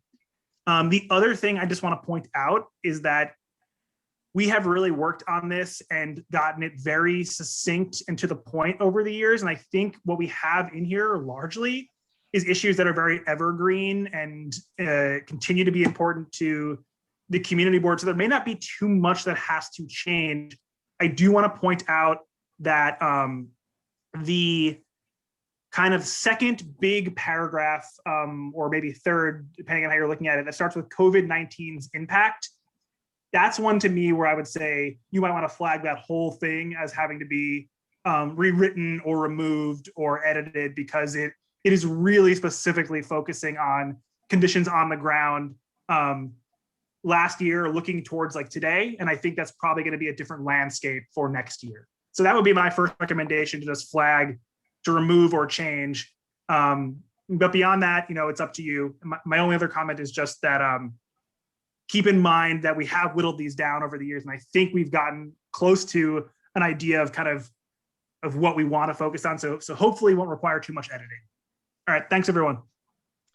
Thank you, Jim. Sorry, my mind was blank for a little bit. Could you tell us the timeline again? You said this month you want us to talk about a change, like to think about what needs to be changed. It makes the most sense because this is the first look at it, right, since last October. And I think the thing to do would be just to flag, right, in this document and in the minutes, what is no longer relevant or appropriate or needs to be removed, like just what needs to change. Most of these things I think are true every year, despite the statistics having to be overhauled, which we'll take care of. So really it's a question of like pulling things out that were very COVID specific and seeing what needs to be updated, removed, edited, but we don't have to do that tonight. It's like marking it down so we can work on that in the interim. And then next month you'll have something to look at, maybe even vote on, depending on how finished it is, but we need to flag like what changes have to happen now so we can do that work in preparation of next month's meeting. So I wonder if it would be more productive if we also like give committee members like 2 weeks of time so that they can, or do we want to finish all of them tonight? I just feel like it's probably more effective to give committee members some time so they can read that on their own and then provide some suggestions or comments to that. It's up to you. And I guess maybe just so I'm being clear, I'm not suggesting that you sit here and actually mark this a line and explain how you want it changed. I think it might be productive just to highlight things and say, this must be addressed. This must be edited, and if that's going to be assigned out to a board member, or district office can look at it, that's fine. But I'm saying, it would be a good accomplishment just to flag what needs to be changed, and that could be all you do for now. Can I say something? First of all, I should point out that I read this and I just made some editing. The track changes you're seeing are just my editing suggestions. They're not anything substantive. But on that paragraph that you called out, Jim, one thing jumps out at me is that it would be really interesting to have a little bit of information about the federal stimulus money and how that's going to affect HPD, if we know any of that. Because this section really talks about the, you know, the scarcity of HPD funding. And my sense is it's really a different world this year. Yeah, I mean, that's why, so there's kind of, I guess I have two answers. One is that is exactly why I mentioned flagging this, because I think it is literally a different funding reality than we were speculating about there. I mean, we were talking about serious, we're serious worry about a total loss of revenue combined with potentially a serious, Republican austerity approach to recovery here. And now we are seeing a serious infusion of funding, much of which could go to housing. The problem we've been running up against is trying to get information about how and to what extent the funding is coming in, and will this line up with our deadlines for getting this done? Which is kind of why I was saying highlight this, and we can try to get as much information in the next month as possible for June. I mean, that would be my goal, is to ask everywhere we can for any information we can get about how stimulus money is going to impact all of our housing programs. But to me, the change would happen in that paragraph. But it's we've been asking, we need to keep asking. We don't know at the moment. Thank you, Jim. Dominic. Sorry, Jim, I think my hand was raised from earlier. Oh, is that old hand? Okay, Olympia. Yes, I had one thing for you, Jim. You know how you said that you wanted us, CB3 wanted this time around to have all the references in. So I noticed that the Department of City Planning in the hotel thing that they gave us, they had the same projection that I had used, and we couldn't find the source, that they expect the visitation, so the full economy, to be back by 2025. So maybe you can ask them about the source, because they use it at the hotel amendment on page 2 of, I can send you the link. Page 2, I think, third paragraph, they have the same reference that we were discussing. And about this, the one thing that I would ask is, I think it's like, I agree with everybody, most of it is good. One thing that we had mentioned in the past, and I don't think it's here, is home ownership, like the new Michelama kind of situation, because a lot of like families, etc., tend to leave our district because there aren't affordable, middle income housing options, and so that is a need that I feel we could introduce. Jim, about the ownership issue, I think we have HDFC here, we have CLT here, and in terms of Michelama, I don't think state or federal are still doing those two programs. They already kind of like expired. So yeah, I mean, there's like some speculation to do something. Oh, sorry. I'm sorry. No, continue. No, you go ahead. No, that's correct. And there's some speculation about, on the city and state level of kind of reopening the Michelama program version of a similar model. I think it would be easy enough to add in some language about capital funding or need for capital funding for for ownership opportunities as well as rental opportunities. You could always come back and do a resolution advocating for like a particular revival of a particular program, but I always recommend trying to do the like broad stroke about the need. If the need is affordable ownership opportunities, then let's state that and put that in, because we talk a lot about rentals.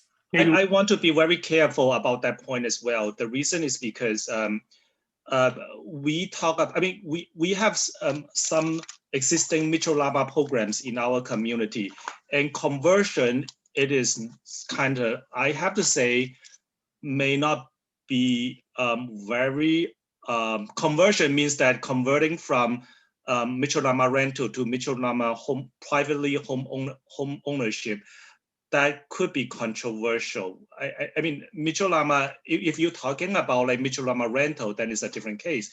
And the home Jackie, ownership. can I clarify? I didn't say that. I think the way. No. I mean, I understand you didn't say that. That's But not what I thing that meant. I'm very happy with, by the way. Right. I'm just saying that in general, because I personally do not want to see certain Michulama be privatized right now, because I think they provide essential affordable rental to a lot of people. And I just wanted to say that. But home ownership, it is important.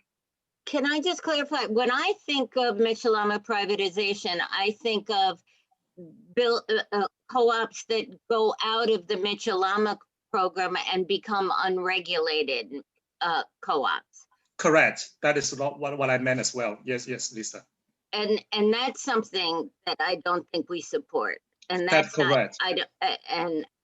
If that's controversial, I don't think it's controversial within our board. It might be controversial within other groups, but so I would argue that having a well thought out section on the importance of middle income and moderate income housing, such as Michulamas, and the need to preserve existing Michulamas as affordable and find additional resources for that purpose is a excellent addition. And I think we should ask somebody to draft a short paragraph.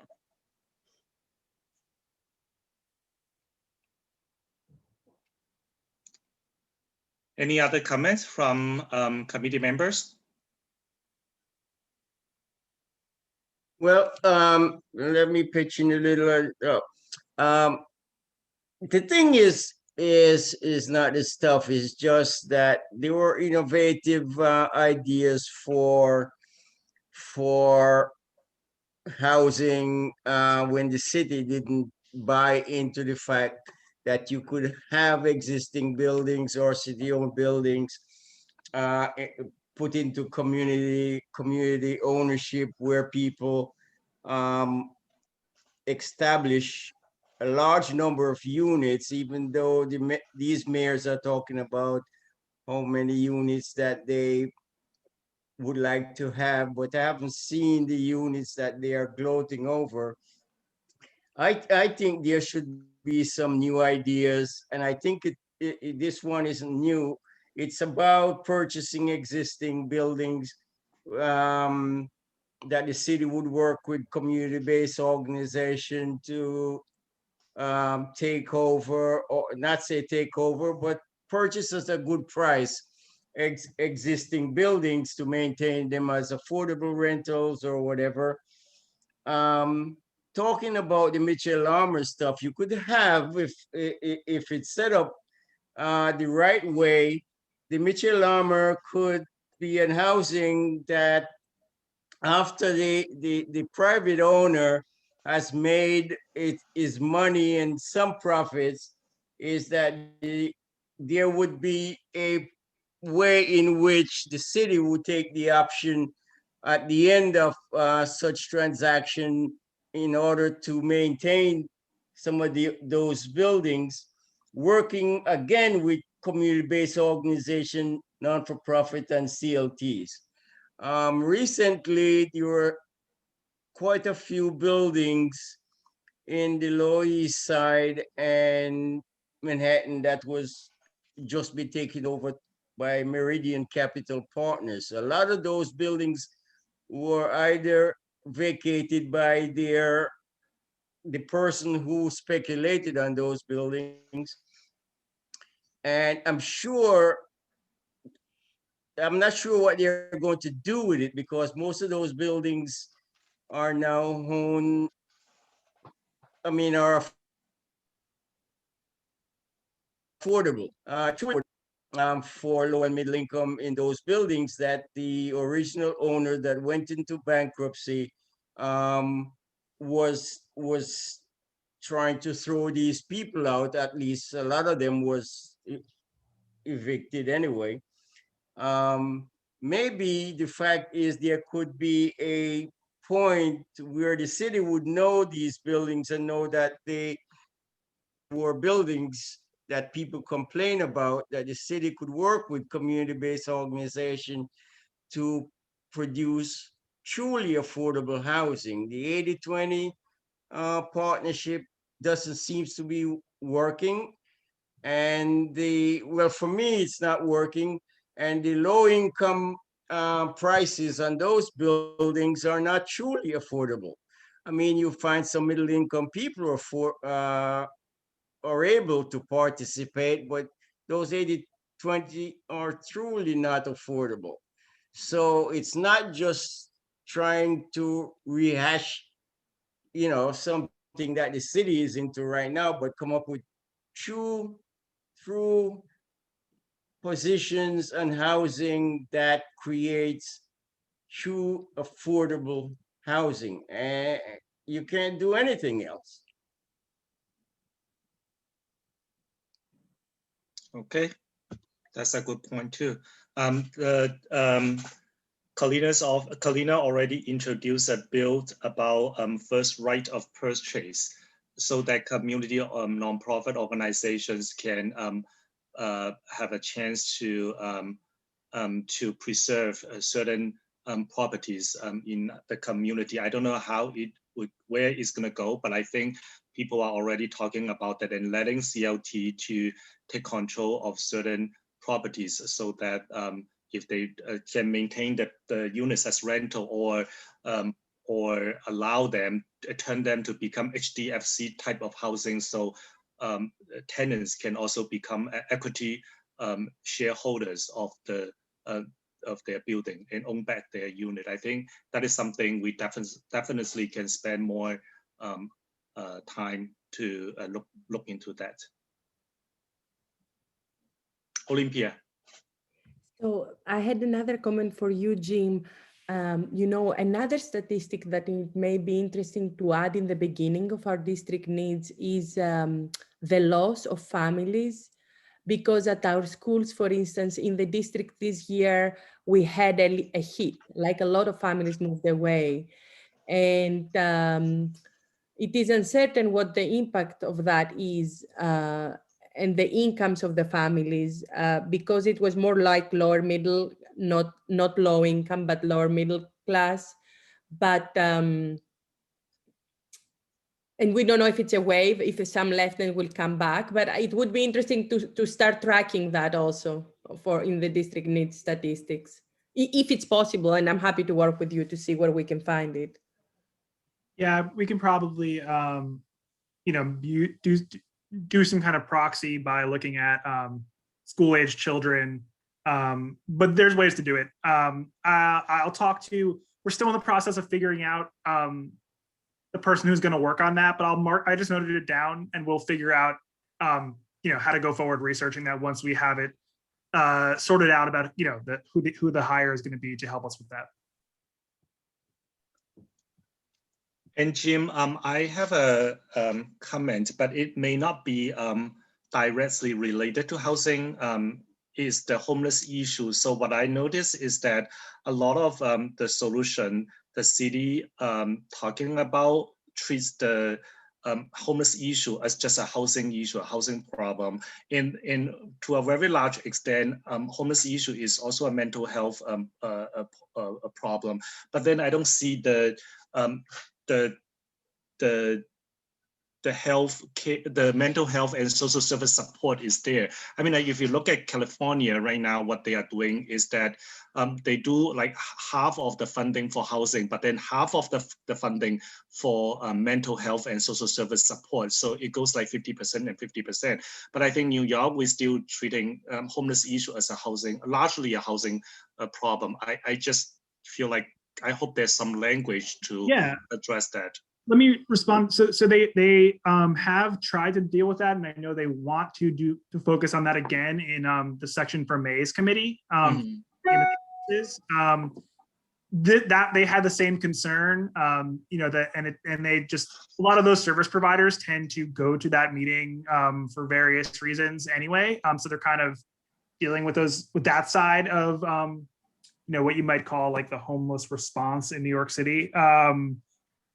I would recommend just going to that committee or talking to May to see what they've been working on. I guarantee you there will be a substantial section there. Okay. Just I haven't attended in a while, but I would just go to their meetings when the district needs is on the agenda, or try to talk to her about where they are at with how they're approaching that. Yeah, thank you, Dominic. Dominic. Yeah, sorry. So one thing that I had actually, that I raised last month about, potentially projects or things that maybe we should work on next year was around sustainability. And Olympia and I actually spoke after that, and she sent me an article from City and State about the impact of climate change and heat, and how the rates of probably heat deaths are likely to increase in the city, and that there are measures that could be taken, to try to mitigate the urban heat island effect.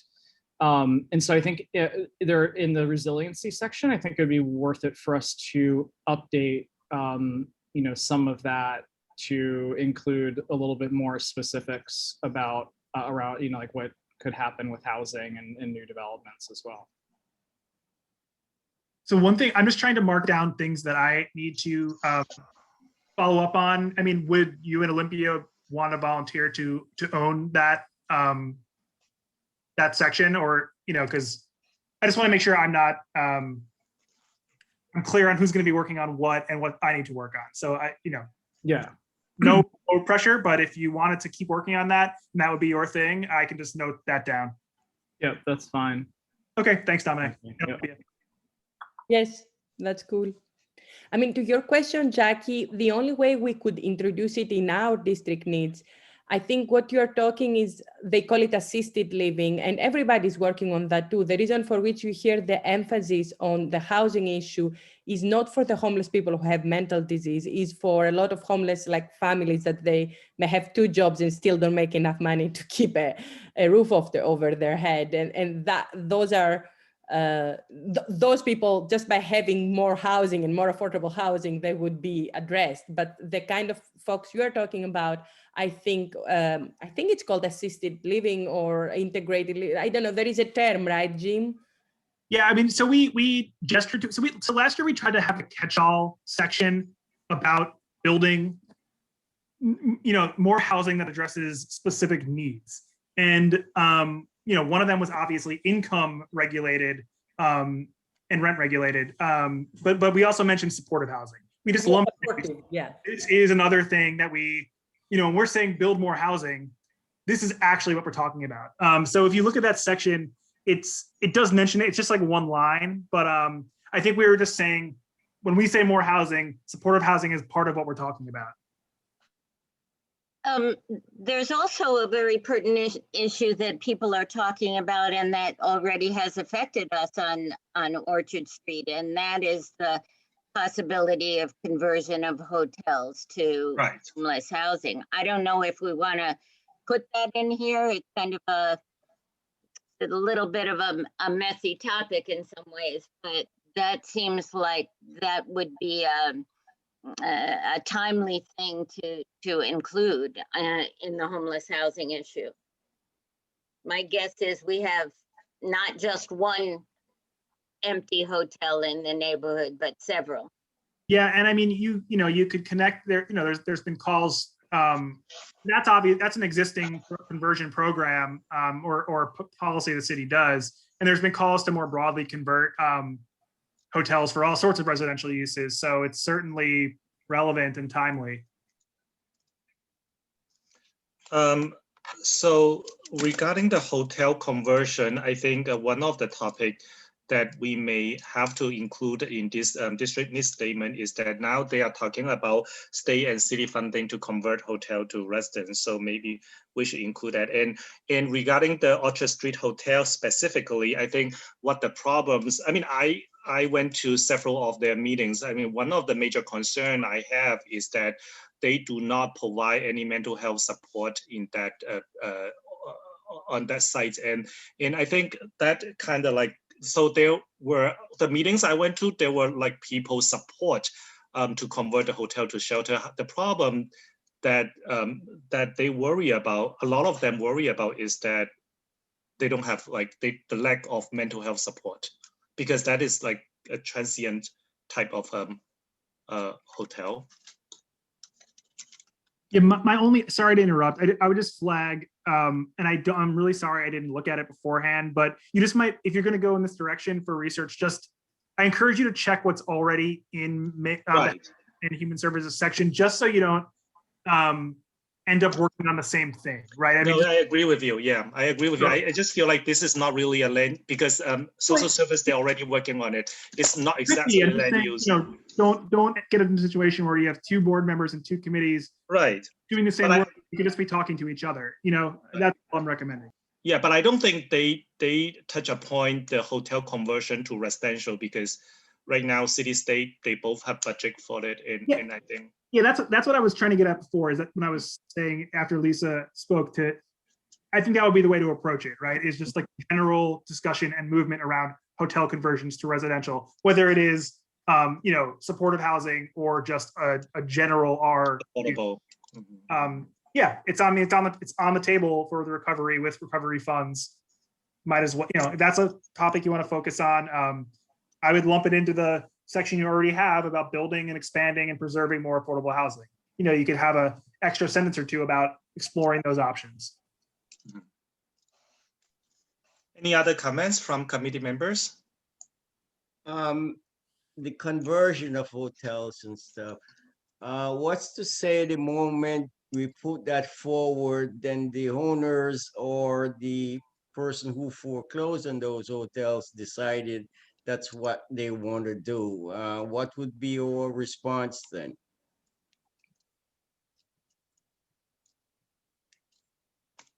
If we put that suggestion out there of converting to, because I know it's happened in Midtown, I think in the 80s or early 90s, when there was an abundance of, most of those was converted to what they call it, I don't pronounce it, pied de terre.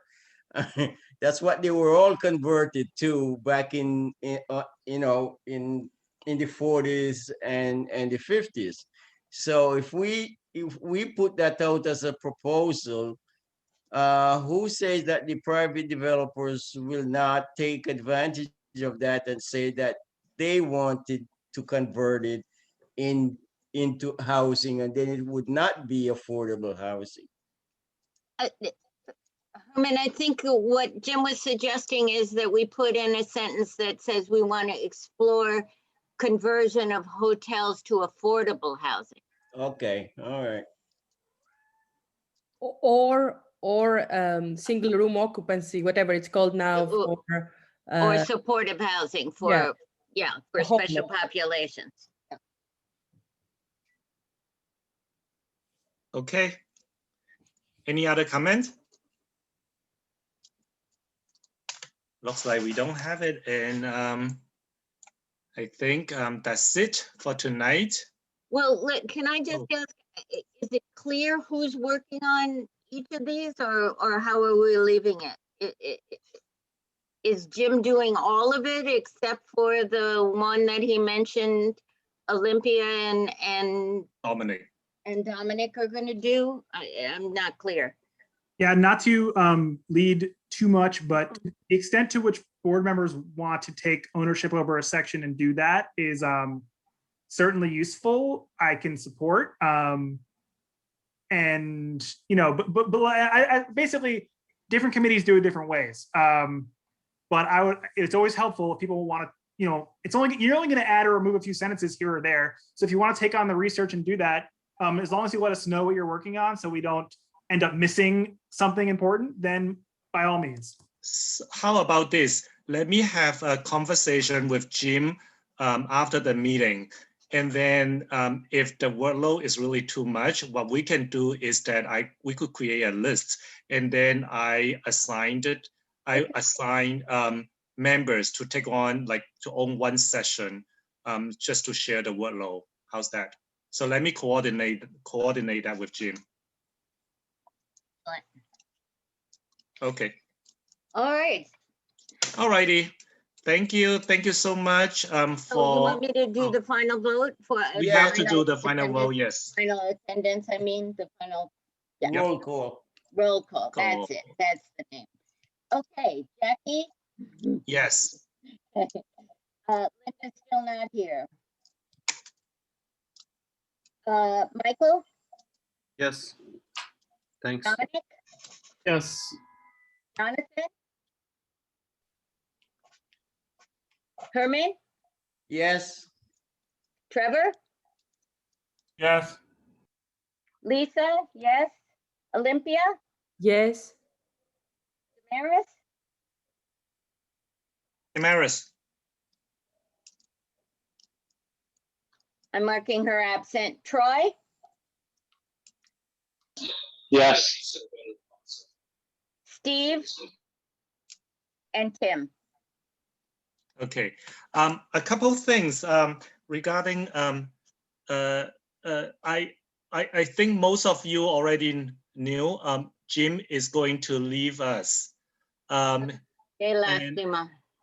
So I think are you gonna be at our meeting in June, Jim? I don't think you are, right? What is the date? What is the date? Let me see. I don't know yet, actually. I'm going to a few meetings. You know what? I probably not.